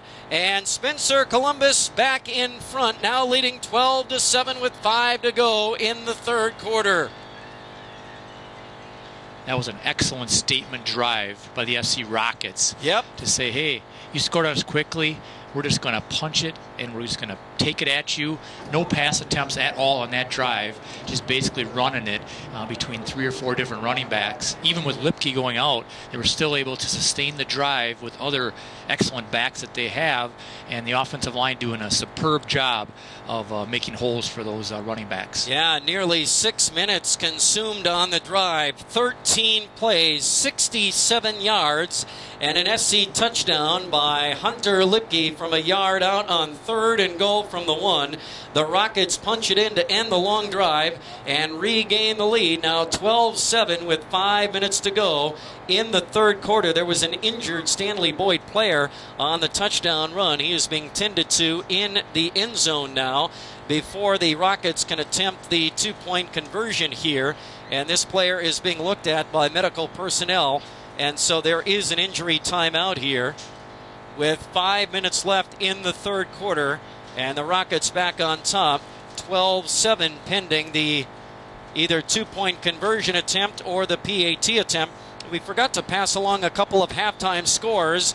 A few moments ago, Edgar was leading Tomahawk 37-0 at the halftime break, and Marathon was leading Abbotsford 22-7 at the halftime break. Boy, that's a bit of a surprise between those two powerhouses.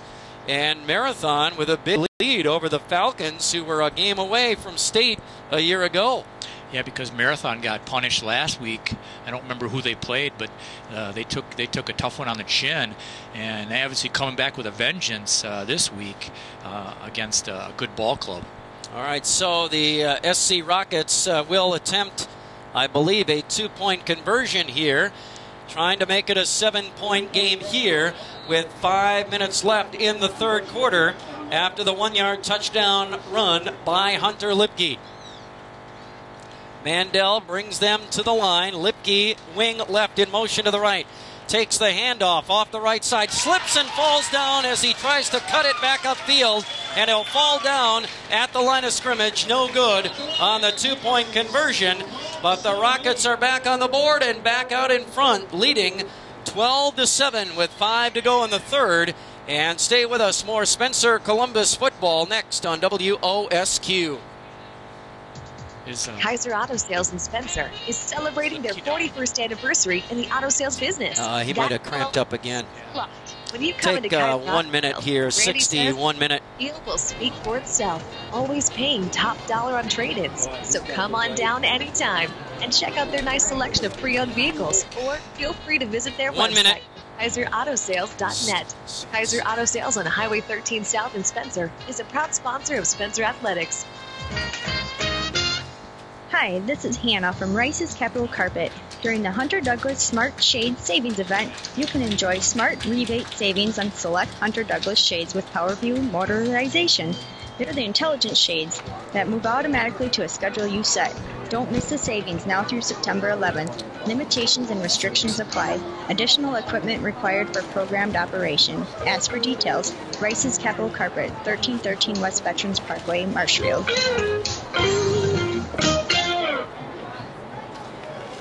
All right, so 5 minutes to go in the third quarter, and the Rockets back in front leading 12-7 alongside Todd Schultz. I'm Mike Warren. Adam Burden is producing our broadcast tonight here on WOSQ, Spencer Marshfield. Hunter Lipke, a 1-yard touchdown run, and the Rockets back out in front by 5. Lipke now will kick it off from right to left.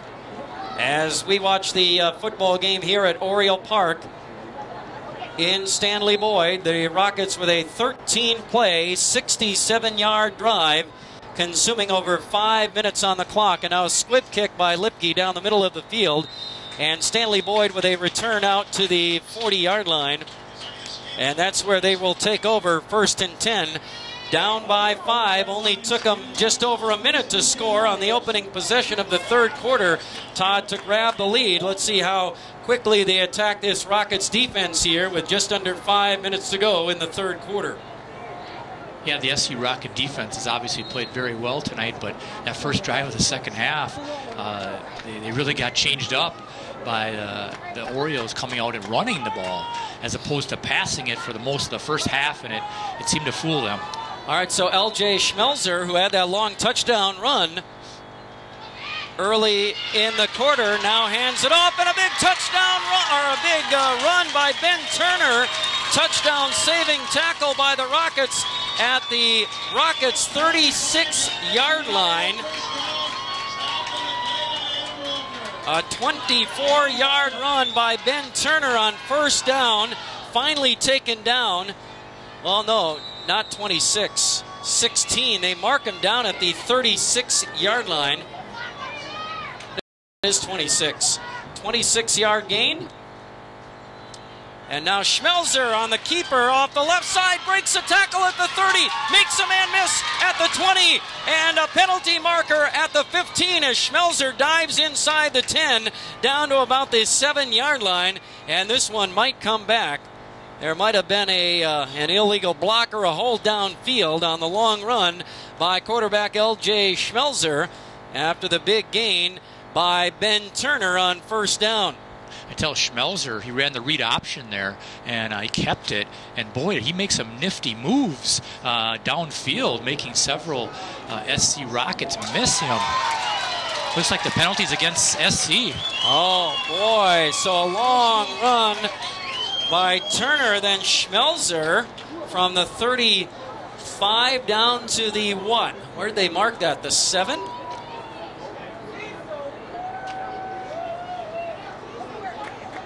.28-yard run by L.J. Schmelzer. And then an SC penalty. And It's a personal foul against the Rockets. Don't know which variety it was, but that's going to put the ball at the 4-yard line. Half the distance, right? It was at the 8, now at the 4-yard line. And first and goal for the Orioles at the Rocket 4. And the handoff to, who was it? Schmelzer. Schmelzer on the keeper. Read option. On the read option, and L.J. Schmelzer into the end zone from 4 yards out. And the Orioles are on the board again, just like that. And that was a 39-second drive. The SC Rockets are extremely confused on their run defense right now. I don't know what's happening, but they do not really are grasping what the Orioles are sending at them at this time. So they go 60 yards in 39 seconds. And now they'll line up for the PAT. There's a penalty marker down. It was actually delay a game on the Orioles. All right. It was actually a 37-second drive.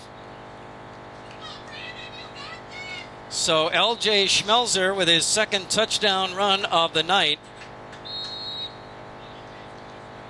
And we thought he could just throw the ball. He can run the ball too. Yes, he Schmelzer. can. Wow. Like I said, he had some real nifty moves on that that long run he just had. Yeah, he had the long run, and now the PAT is good. 7 more for Stanley-Boyd, and they grab a 2-point lead, 14-12, with 4:21 remaining in the third quarter. The Rockets get the ball back when we come back to Oriole Park after this.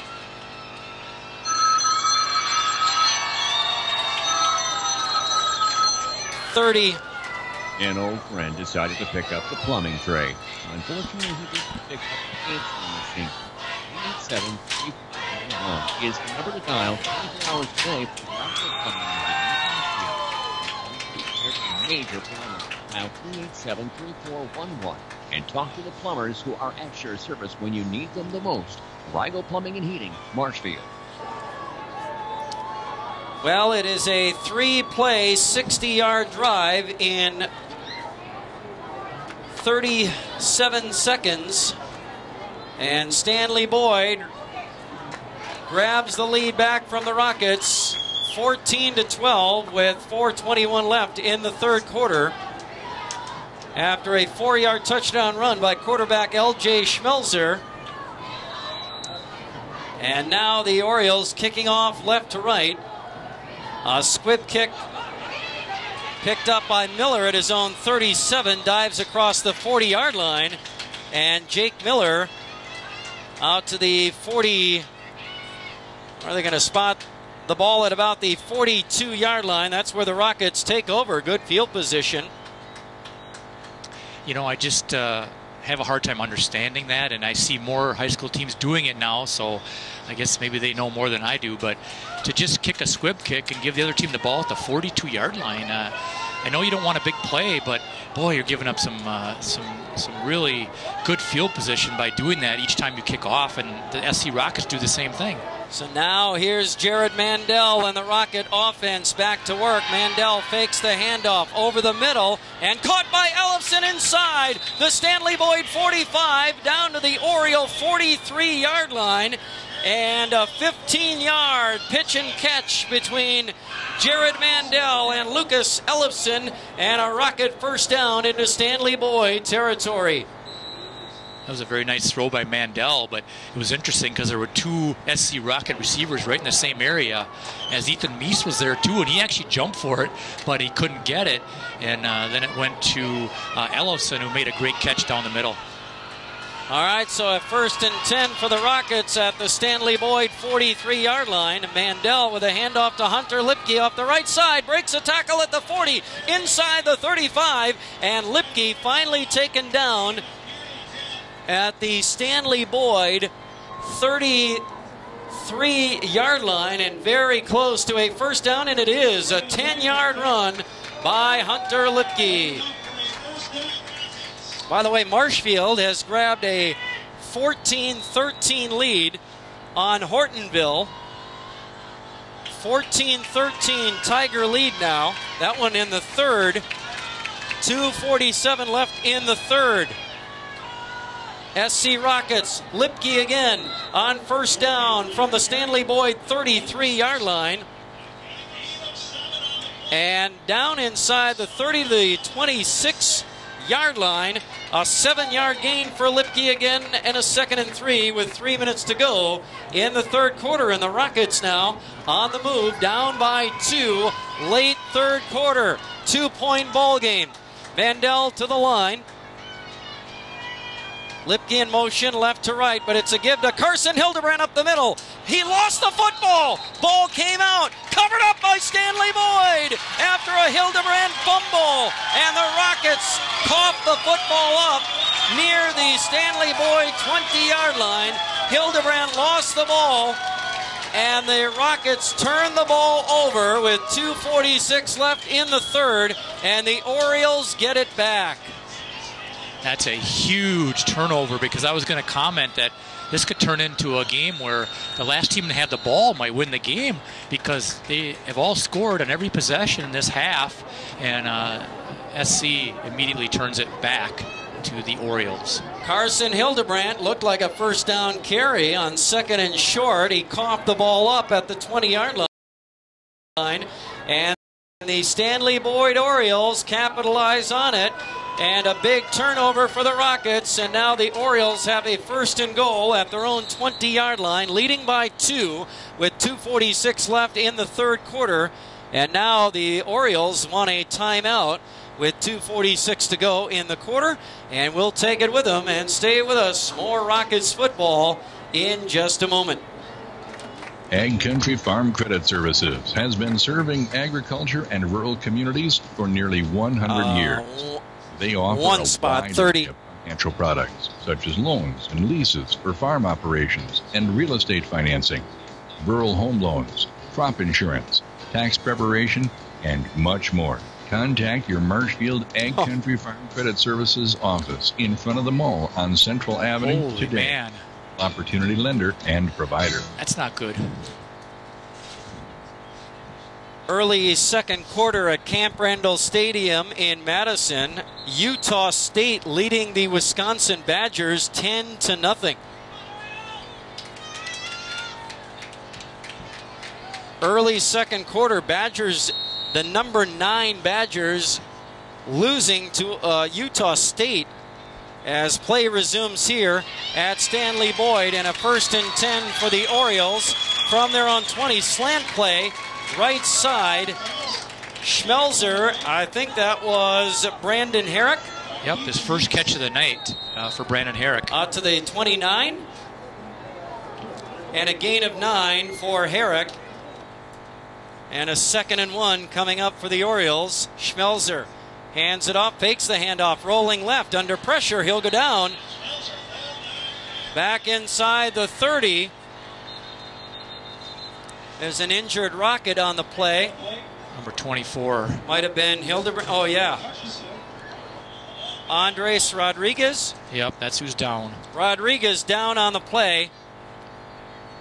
Schmelzer went down back at the 8-yard line. Only lost a yard on the quarterback sack.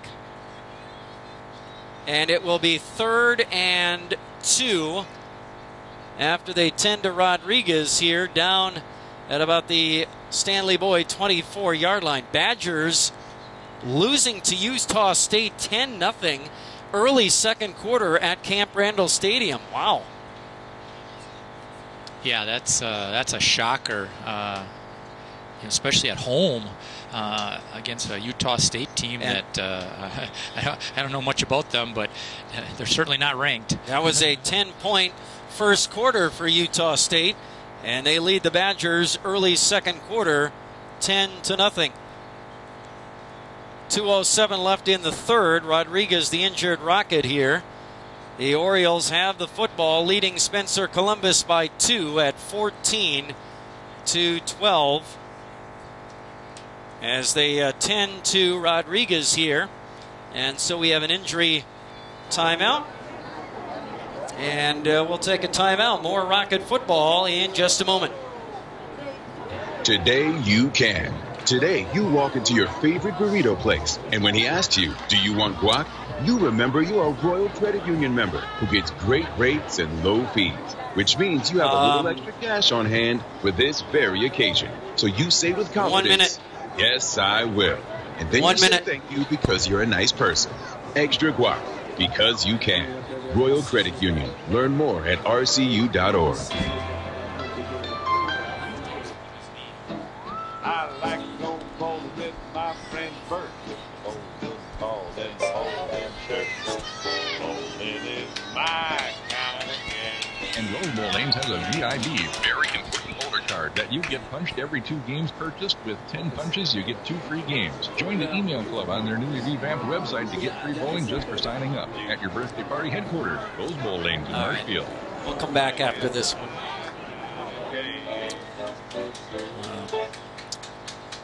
Well, Rodriguez is being helped off the field. Not sure what it is, but boy, took a nasty hit at the end of that play and slowly being helped off the field here as the Orioles have a 3rd and 2 from their own 28-yard line. Schmelzer taken down on a quarterback sack for a loss of a yard on the last play, and I hope no indication of what that might be. Maybe a right knee, it looked like, or something like that. It's definitely a right leg injury of some sort because he's putting no weight on it at all. Man. All right. Tough to see that. Only a sophomore. He'll be back, hopefully. Here's a 3rd and 2 for the Orioles from their own 28-yard line. L.J. Schmelzer in that pistol formation takes the snap, hands it off, and hit at the line of scrimmage is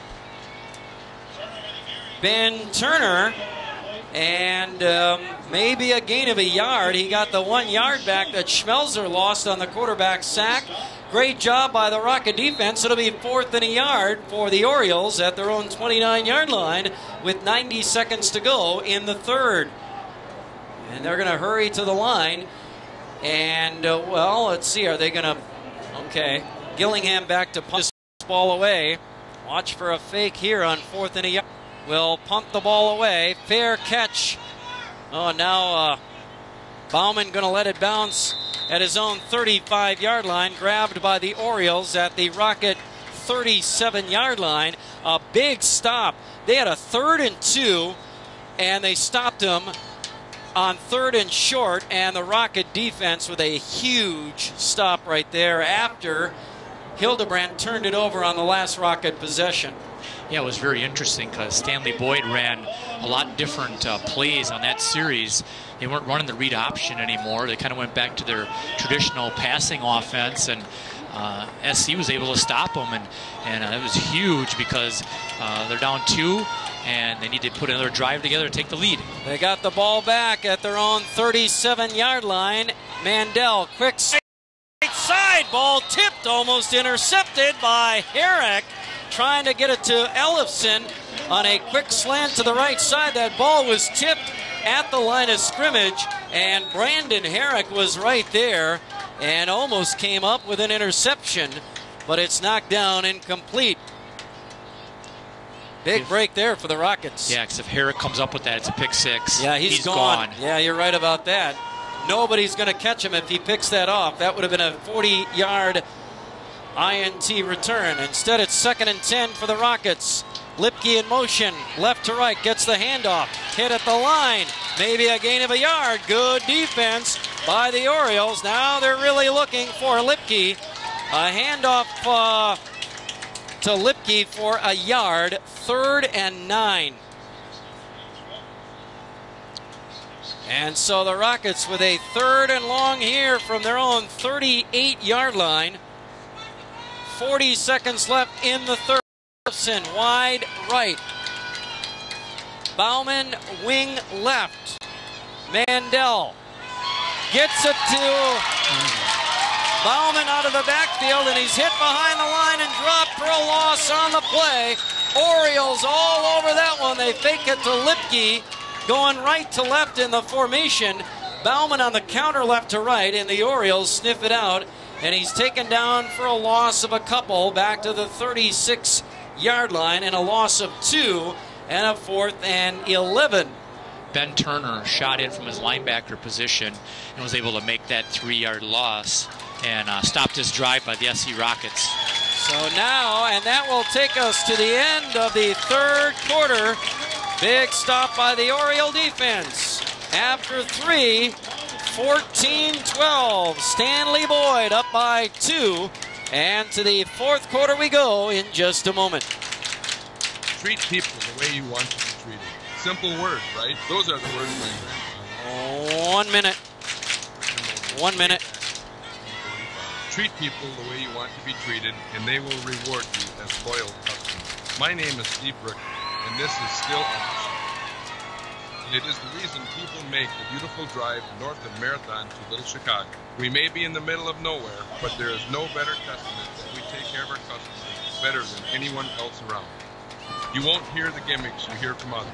No yelling and screaming, no overpromising or underdelivering. We commit to treating everyone with respect, honesty, and transparency. Quality vehicles and competitive prices are what keep people coming back again and again. Make the drive out to Brickner Motors on Little Chicago's northeast side and let our family take care of yours. We will work hard to earn your business and just as hard to keep it.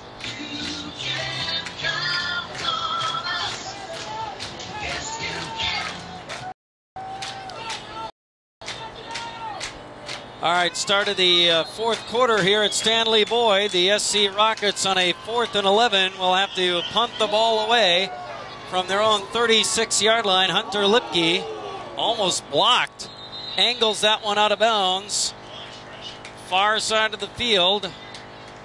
And it will go out at the Stanley-Boyd 35-yard line. As you said, that was really, really close to being blocked by the Orioles. Lipke lucky to get that away. And as Lipke came walking to his defensive position, he's limping. He's still got cramping issues going on. And usually once you start them in a game, it's really difficult to get rid of it. You just can't get enough liquid or whatever, potassium, whatever you need to get through it. But he's still out there gunning it out. So Stanley-Boyd gets the ball back, going right to left after they change directions. Read option, Schmelzer, toss, left side for, is this Colin Meyer? Meyer off the left side from his own 35 out across the 40 to the 43-yard line. And a gain of 8 for Colin Meyer on the toss off the left side. And a 2nd and 2 coming up. Early 4th quarter, Stanley-Boyd with the lead, 14-12. Rockets down by 2. Early 4th, Schmelzer, pistol formation. And the give to Meyer again out of the backfield. Meyer from right to left. There's a penalty marker down in the backfield. Meyer across the 45. Stopped at the 47-yard line, a gain of about 4. There is a penalty marker down. This one's coming back, a hold against the Orioles. So negate the run. And let's see, that is a spot foul, right? Yeah, and the Orioles ran a jet sweep there to the short side of the field, which is quite interesting. A lot of times you'll want to run it to the wide side. Right. But they were able to get the first down, but again, the holding call will bring it back. Yeah, weak side, and you're right. A hold will back the Orioles up all the way back to their own 30-yard line. Turns out to be about a 17-yard penalty. Now a 2nd and long. Schmelzer back to pass under pressure. He's going to go down. Zernitz wrapping up Schmelzer back at the 20-yard line. Schmelzer nowhere to go, and a big quarterback sack by the SC defense. 3rd and very long. there were 3 SC defenders that broke through clean. I don't know if they're trying to set up a screen, but they came through clean, and Zernitz was the one that cleaned them up. But again, poor quarterback Schmelzer had nowhere to go there. All the way back to the 22-yard line. It's going to be 3rd and about 20. And on a give up the middle to, is that Nesteric? Yep. Matt Nesteric. From the 22 to the 32, he'll get 10, but a 4th and 13.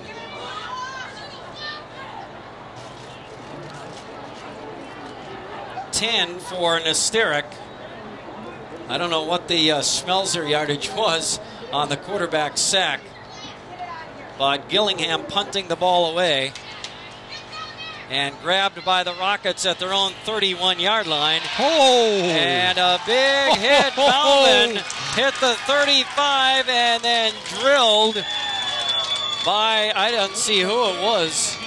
It was Ben Turner. Ben Turner drilling Hayden Bauman as he crossed got to the 40-yard line. Bauman stopped dead in his tracks, but tell you what, he gives the Rockets good field position at their own 39-yard line, down by 2 with 9:58 left in the 4th quarter. The Rocket offense down by 2, back on the field.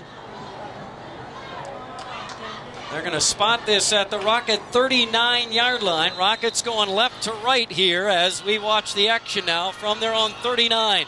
Jared Mandel, give to Bauman on a sweep from right to left, and Bauman nowhere to go, and dropped for a loss back inside the 35-yard line, all the way back to the 34, and a loss of 5 on the play. Nowhere to go for Hayden Bauman, and a 2nd and 15 coming up.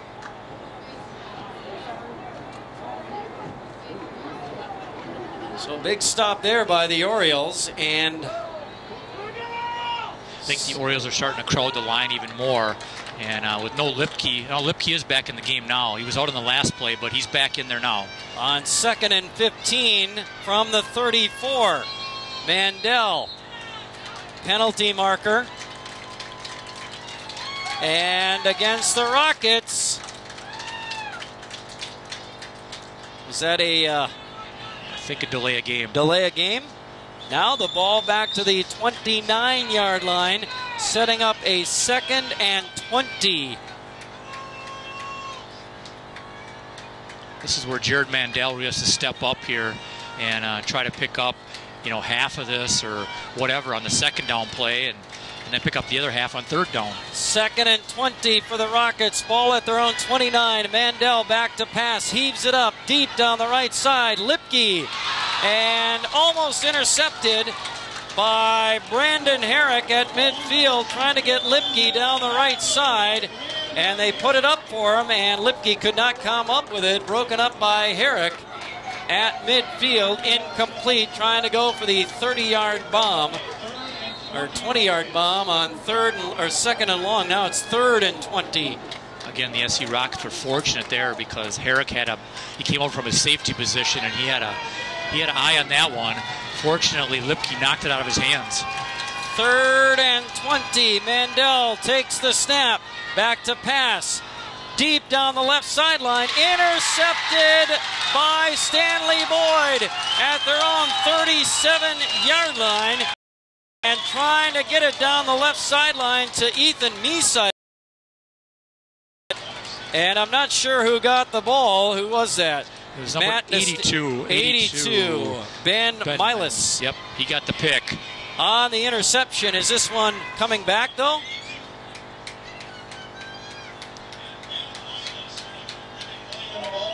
Oh, they're going to say incomplete?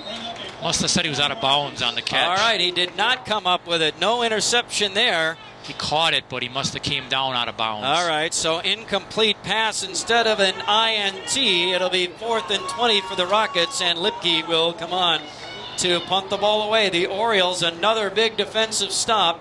Lipke, high snap, pulls it down, kicks it away, out of bounds. At about the Stanley-Boyd 40-yard line. We'll see where that went out of bounds. Yeah, the SC Rockets want nothing to do with Herrick.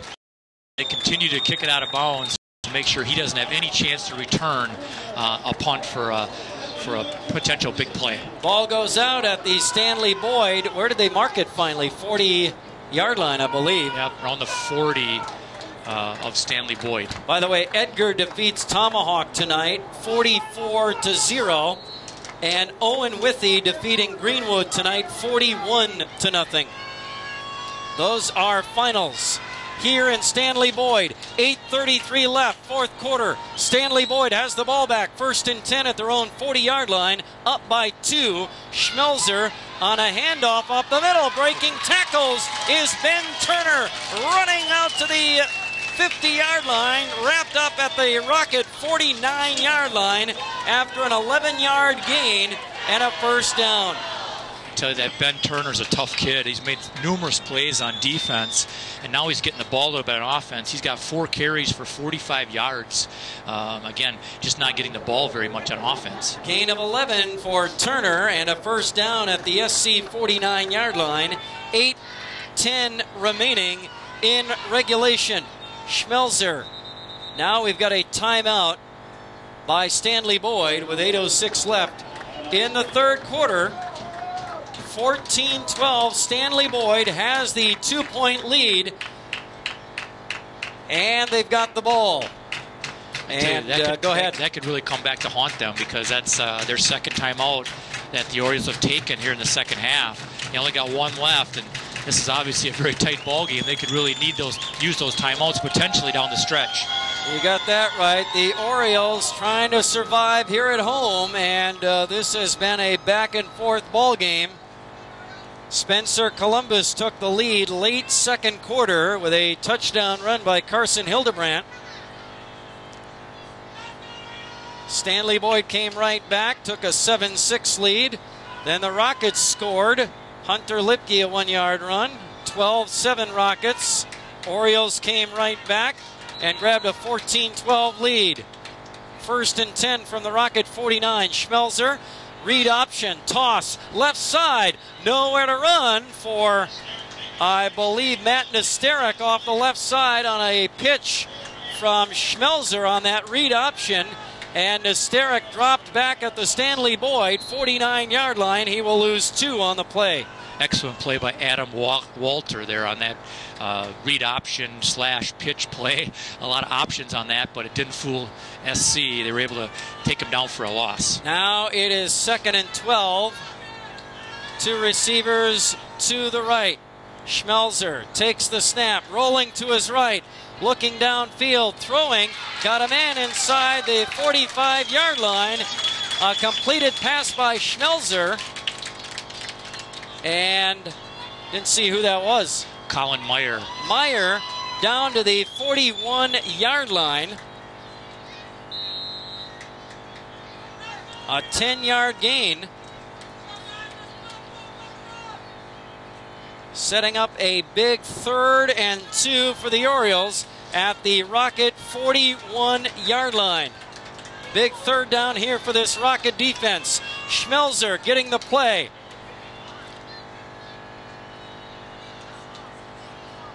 On 3rd and 2, the give out of the backfield on a sweep from right to left, and the Rockets sniff it out. Colin Meyer trying to get the corner off the left side, and the Rockets all over that one. Meyer going to lose about 3 yards back to the 44-yard line. A loss of 3, 4th and about 5 coming up. Interesting call with only 3rd and 2 to go to run wide, and did not fool the SC Rockets. They strung that out beautifully for that 3-yard loss. Oh, big stop by this Rocket defense, and now Gillingham on to punt the ball away from about midfield on a 4th and 5. Hayden Bauman back deep for the Rockets. Gillingham kicks the ball inside the 15, inside the 10. It's going to roll inside the 5, and the Stanley-Boyd Orioles are going to down it at the 1. Played perfectly by their special teams guys. let it roll just beautifully down to the 1, had it covered, and was able to down it inside the 1. That's why you got to field those punts. Now you got to go 99 yards and a half. Yep. No, just he stepped away from it again, Bauman, and did not want any part of it. Oh my gosh. And just stepped aside and let it roll down to the inside the 1. Yeah, now you got to watch out for the safety. Regis got a safety on these guys last Saturday. The only points given up by Stanley-Boyd last week against the defending state champs. Rockets have it at their own 1-yard line, and now a penalty marker down. At the start of the play, Stanley-Boyd was showing blitz. They sent 2 guys up to the line, and they couldn't stop. They jumped off sides. Oh, wow. Huge mistake by the Stanley-Boyd defense. Big mistake. They had him at the 1 on the 5-yard penalty. Rockets now get it at the 6. Big mistake by the Oriole defense there. Now 1st and 5. By the way, Pittsville defeated Rosholt tonight 53-7. 1st and 5 for the Rockets at their own 6. Mandel, quick pass play, right side. He's got Jake Miller out across the 20. Miller knocked out of bounds, and a 1st down on a big pitch and catch. Miller from Mandel knocked out at the 23-yard line, a gain of 17.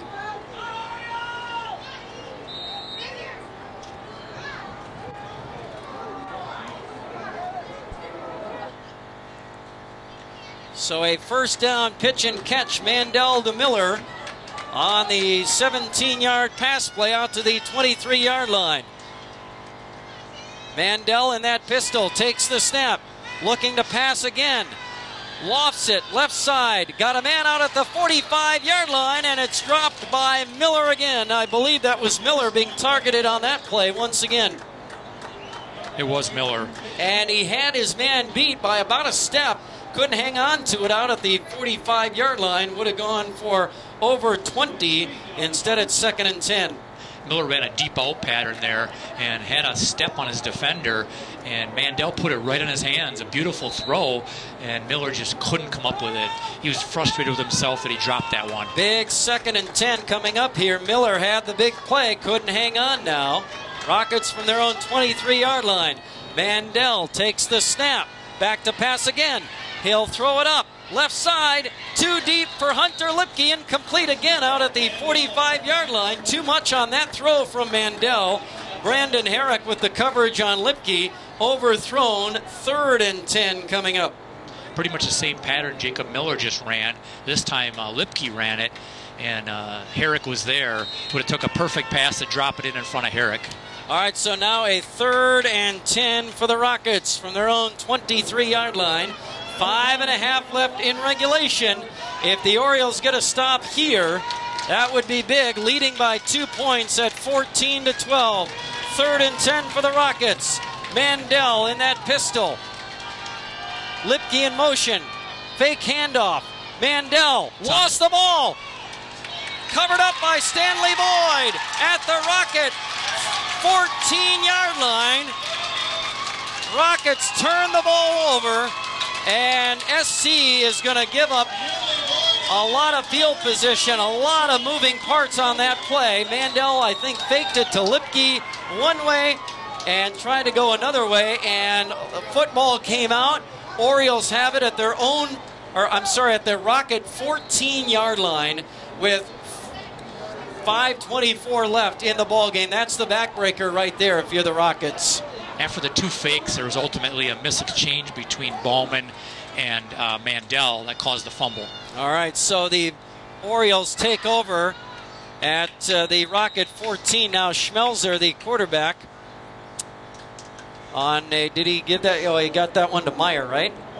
Yep, Meyer. Meyer straight ahead for, well, no gain. He might have even lost a half yard on that one. Back to the 15. He loses a yard.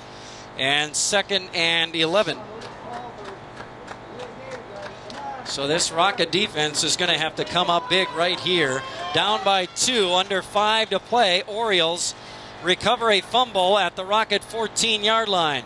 Now LJ Schmelzer, quick slant, right side, to the goal line, to the end zone, to the touchdown for Stanley-Boyd on a quick slant play off the right side, and a 15-yard touchdown throw by LJ Schmelzer, who came up with the ball.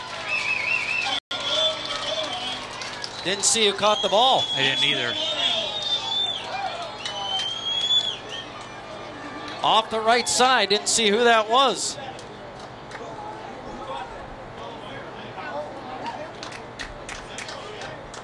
Colin Meyer on the slant play. He caught the touchdown. Myers into the end zone. The PAT is up and good. Penalty marker on the play. Roughing the kicker. Roughing the kicker on the Rockets. Not going to matter. The Orioles are putting this one away. Now leading by 9, 21-12, with 4:41 left in regulation. The backbreaker there by the Orioles, #1 in the state in D5 for a reason.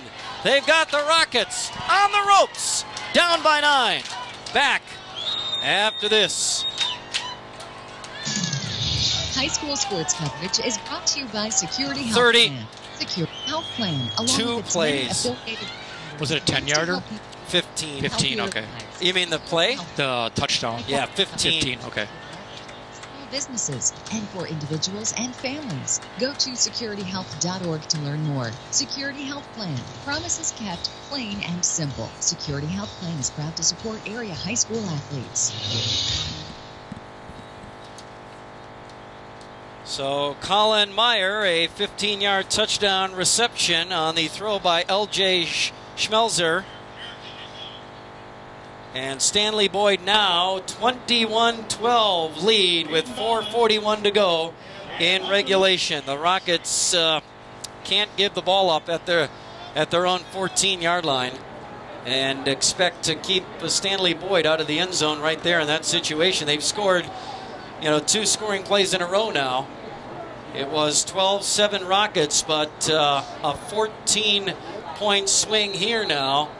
And a 21-12 lead for Stanley-Boyd as they kick off after a penalty from the 45-yard line, picked up by the Rockets. And a return out to the 40-yard line by Adam Walter. So the Rockets do get the ball back, trailing by 9 with 4.5 left in regulation. Now it's a 2-possession game, which makes it really difficult for the SC Rockets with only 4:34 to go. They have to score twice, obviously. Yep. And that was a 2-play, 14-yard. Remember, they lost a yard on first. And then the 15-yard touchdown pass. And now on first down for the Rockets from their own 40.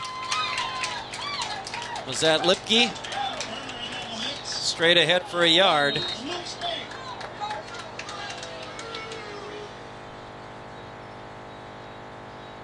And 2nd and 9 from the 41. Jared Mandel quickly to the line. Got to go quickly here. Incomplete pass left side over through Ethan Meese again. 3rd and 9. The Rockets have thrown the ball 18 times tonight. That's more than they threw the ball in the first 2 games combined. And that's just not normally their game to throw it that many times. And I guess the defense from the Orioles has forced them to throw the ball a little more tonight, especially with Lipke being a little banged up with the cramps. So 3rd and 9 for the Rockets at their own 41-yard line. Mandel back to pass under pressure. He's going to go down for a quarterback sack. Orioles all over that one. And the Orioles are putting this game away. Big statement quarterback sack there. Mandel goes down back at the 31. He will lose 10 yards on the play. They'll have to go for it on 4th and forever here. And guess who? The Orioles' leading tackler, Ben Turner with the sack. Turner came in and 4th and 19 here for the Rockets, and now they want a timeout with 3:29 left. In regulation time, well, the Orioles fell behind early. This was a back and forth game. Rockets led by 6 midway through the third quarter. But the Orioles have responded with 2 straight scoring plays, and that included a big Rockets turnover, which allowed the Orioles to capitalize on great field position. If you make them go more than 14 yards, maybe it's not a 9-point game, but you can't turn the ball over inside your own 20-yard line and expect to keep this high-powered, potent offense out of the end zone with the momentum they've had here in the second half. Well, you put your defense in a really tough spot there because they know they have to stop them. You can't let them score again, and obviously it did, and now there's 2 scores down, and it looks very bleak right now for the Spencer Rockets. Certainly does. 4th and 19, and so now you've got to go for it. Mandel with a handoff. Another fumble. Another fumble by the Rockets, and this game is over. That one just ended the ball game there. And now if you're Stanley-Boyd, what do you do? I didn't see who got the ball. Was that... It was a double reverse that SC Rockets tried to run. And on the second exchange, they didn't make the exchange and dropped the ball right there. And the Orioles obviously pounced on it and got the ball back. So on a 4th and 19, I guess the call is a double reverse. That's what they tried. Brilliant. Yep. All right, great calling there. And I don't know what you expect on 4th and 19 on a double reverse, but I guess they had bigger plans for that play, but they coughed it up again. Now the Orioles are just going to pound it out. They take over at the SC 25-yard line.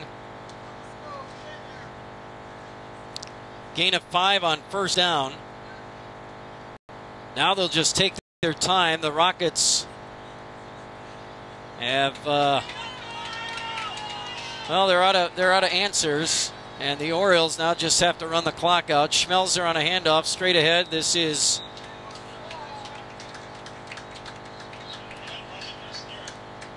Nesterik. Matt Nesterik straight ahead for a couple, 2 yards for Nesterik. 3rd and 3 now, and the Rockets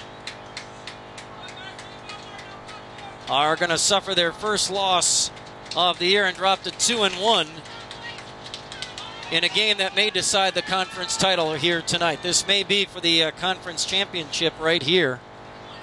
A lot can happen between now and then, but if you look at, and now was it Nesterik again on a... It was actually Schmelzer who kept it on a keeper. Not much running room there, and the Rockets then take a timeout. They get the stop, no gain for Schmelzer, 4th and 3. Ball at the Rocket 18-yard line. And the Rockets take a timeout. And if Stanley-Boyd can get the first down here, game's over. Well, it's over anyway. Let's pass along some final scores here. Marathon defeats Abbotsford tonight, 50-21. Wow. Donovan Free, that great Marathon quarterback, he's actually getting some college looks now. I'm not sure at what level. I don't think D1, but and maybe not as a knows. But now 4th and 3 for the Orioles at the SC 18. Schmelzer, toss, right side, and running room for Ben Turner inside the 10 down to the 6-yard line. A 12-yard gain on 4th and 3. And an Orioles first down. It's 1st and goal from the 6. Stanley-Boyd trying to punch him in the mouth right here and put this ball game away. Ben Turner took that pitch and just rocketed through the line for that 12-yard gain to obviously keep the drive alive and make that 4th down. Yeah, fifth play coming up here on a 1st and goal from the Rocket 5. Fumbled the snap. Schmelzer fumbled the snap. And he got back on top of it back at the 7 after he lost a yard. He's not used to taking snap under center because they're in the pistol so much. He went under center and couldn't handle the snap. Didn't know what to do there. Yeah, right. And now there's is there a timeout? With 1:40, there's a timeout. Again, back to the scoreboard. The Rockets are the Marathon Red Raiders defeat Abbotsford tonight, 50-21. Pittsville Panthers defeat Rochelle 53-7. And Edgar defeats Tomahawk tonight 44-0. Also, the Owen with the Blackhawks beat Greenwood tonight 41-0. Those are finals. I tell you that that Marathon game really makes you think that they're definitely going to be in the mix again for the Merriwood title with Edgar and Stratford. All right, so now Schmelzer spreads it out. Keeper, no, he'll flip it to the end zone, and he'll get it to Ben Turner off the left side for a 6-yard touchdown pass, right? It was about at the 6-yard line. L.J. Schmelzer to Ben Turner for the exclamation point here. And the #1 ranked Stanley-Boyd Orioles in Division 5 put the exclamation point on this one, putting the Rockets away now. Here comes the PAT here to make it 28-12. No, they're going to fake it, and it's a direct snap to Colin Meyer out of the backfield and a 2-point conversion. And they add insult to injury and run a fake PAT, and Colin Meyer, as the Orioles punch it into the end zone and up by 15, decided they had to make it 17. Run it in for 2 with 90 seconds to go in the game. 15 apparently not enough. And they'll run the fake PAT in for 2, Colin Meyer. All right. I guess when you're one in the state, you can do whatever you want. That was a really interesting play. I'm going to try to describe it to you. All right. But the center was all by himself. No line. Everybody else was to the left side, about 10 yards to the left. And it was the center, the holder, and the kicker were lined up in line. And the rest of the players were to the left about 10 yards. The center snapped it to Colin Meyer behind the rest of the players, way to the left side of the formation, and they blocked it. He ran it in for the touchdown by the pylon on the left side. So really interesting kind of little trick play that they pulled on the bag here. You wouldn't think you'd want to show it in this kind of a game. You'd want to save that for another time, but they showed it right now. Was that the PAT play? That was the PAT play, yeah. The touchdown was to Meyer as well, wasn't it? No, it was Ben Turner. I'm sorry, Ben Turner. Yeah, you're right. Ben Turner. That was the 6-yarder. Kickoff by the Orioles now. This is all, again, kind of a moot point here. Rockets will get the ball back. 90 seconds left in the ball game. Orioles will win to improve to 3-0. The Rockets will drop to 2-1. They get the ball back at their own 24-yard line, trailing now 29-12. And the Rockets offense back out there. Sweep from right to left. Jake Miller around the left end. Out across the 25 to about the 28-yard line. A gain of 4.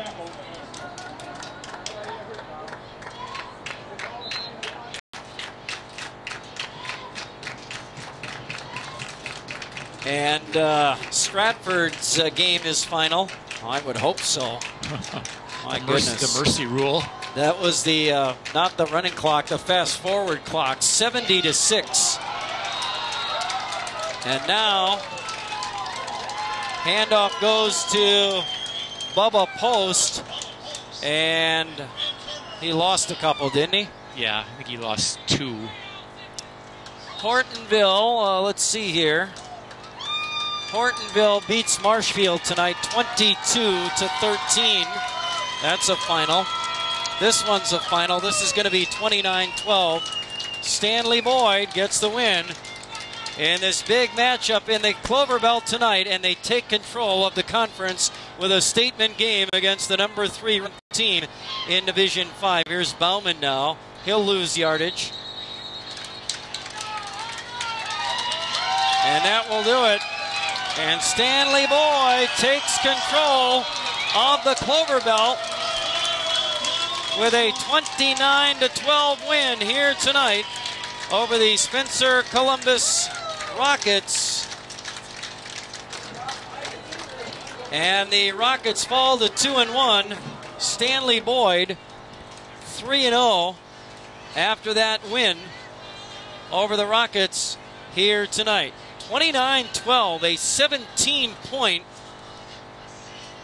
victory for Stanley-Boyd. The Rockets led this game 12-7 with 5 minutes left in the third quarter, but Stanley-Boyd, 3 unanswered touchdowns, some key Rocket turnovers, and that allowed the Orioles to put this one away, and the Rockets, after that touchdown in the third, were never really in this game. No, and I got to give the SC Rocket defense actually a lot of credit, because to hold this Stanley-Boyd team to no points in the first half is pretty impressive. Second half didn't go quite as well because Stanley-Boyd started to mix it up a little bit more, as we were talking about at halftime. They started to run the ball a little bit more and mix it in with their passing game, and that gave Spencer Columbus a lot more to think about, their defense, as to whether they were going to pass it or throw it. And all of a sudden the floodgates started opening up with some of the turnovers that SC made, and the Oriole offense started to click. They have a lot of variation, a lot of speed in that offense, and they started to finally utilize it and were able to put a lot of points on the board in the second half. 29 to be exact in the second half. Yeah, you're right about that. 29 second half points for Stanley-Boyd.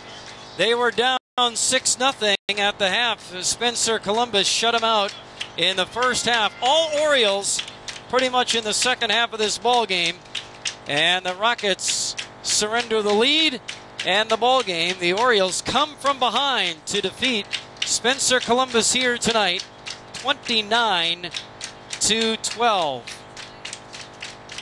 Listening to Spencer Columbus football tonight on Sports Radio 92.3 FM, WOSQ Spencer Marshfield, and online at WOSQFM.com. Alongside Todd Schultz, I'm Mike Warren, Adam Burden producing our broadcast. Spencer Columbus gets beat here tonight, 29-12 to drop to 2-1. Stanley-Boyd has just taken control of this Clover Belt with a 17-point statement win over the number 3 team in the state in Division 5. So that's a big win for the Orioles.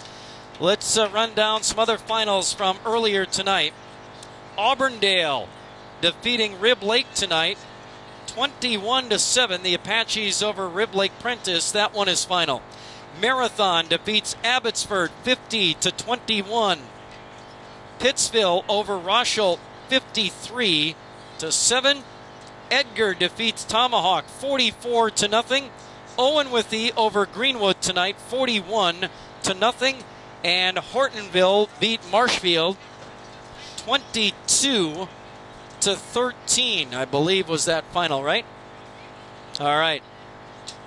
And here at Oriole Park in Stanley-Boyd, the Spencer Columbus Rockets get beat tonight 29-12, our final score. Stay with us. We'll have a complete summary of this on our post-game report.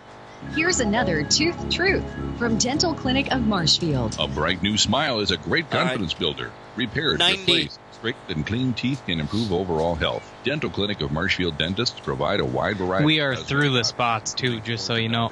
Porcelain veneers, all right, bridges, whitening, and more. Dental Clinic of Marshfield. Dental care for life. Schedule an appointment today at any of their 3 offices in Marshfield, Stratford, or Neelsville. Learn more at dentalclinicofmarshfield.com.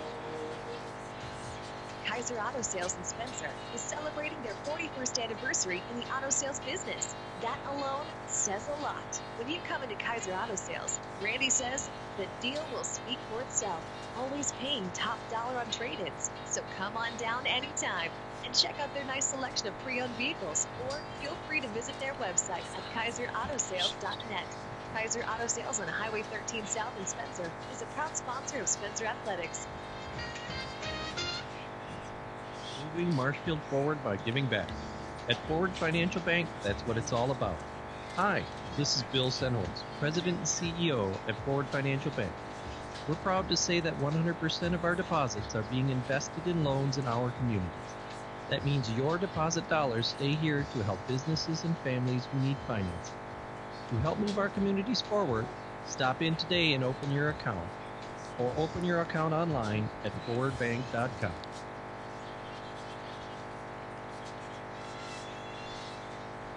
Back here at Stanley-Boyd High School, Oriole Park, the Spencer Columbus Rockets get beat tonight, 29-12.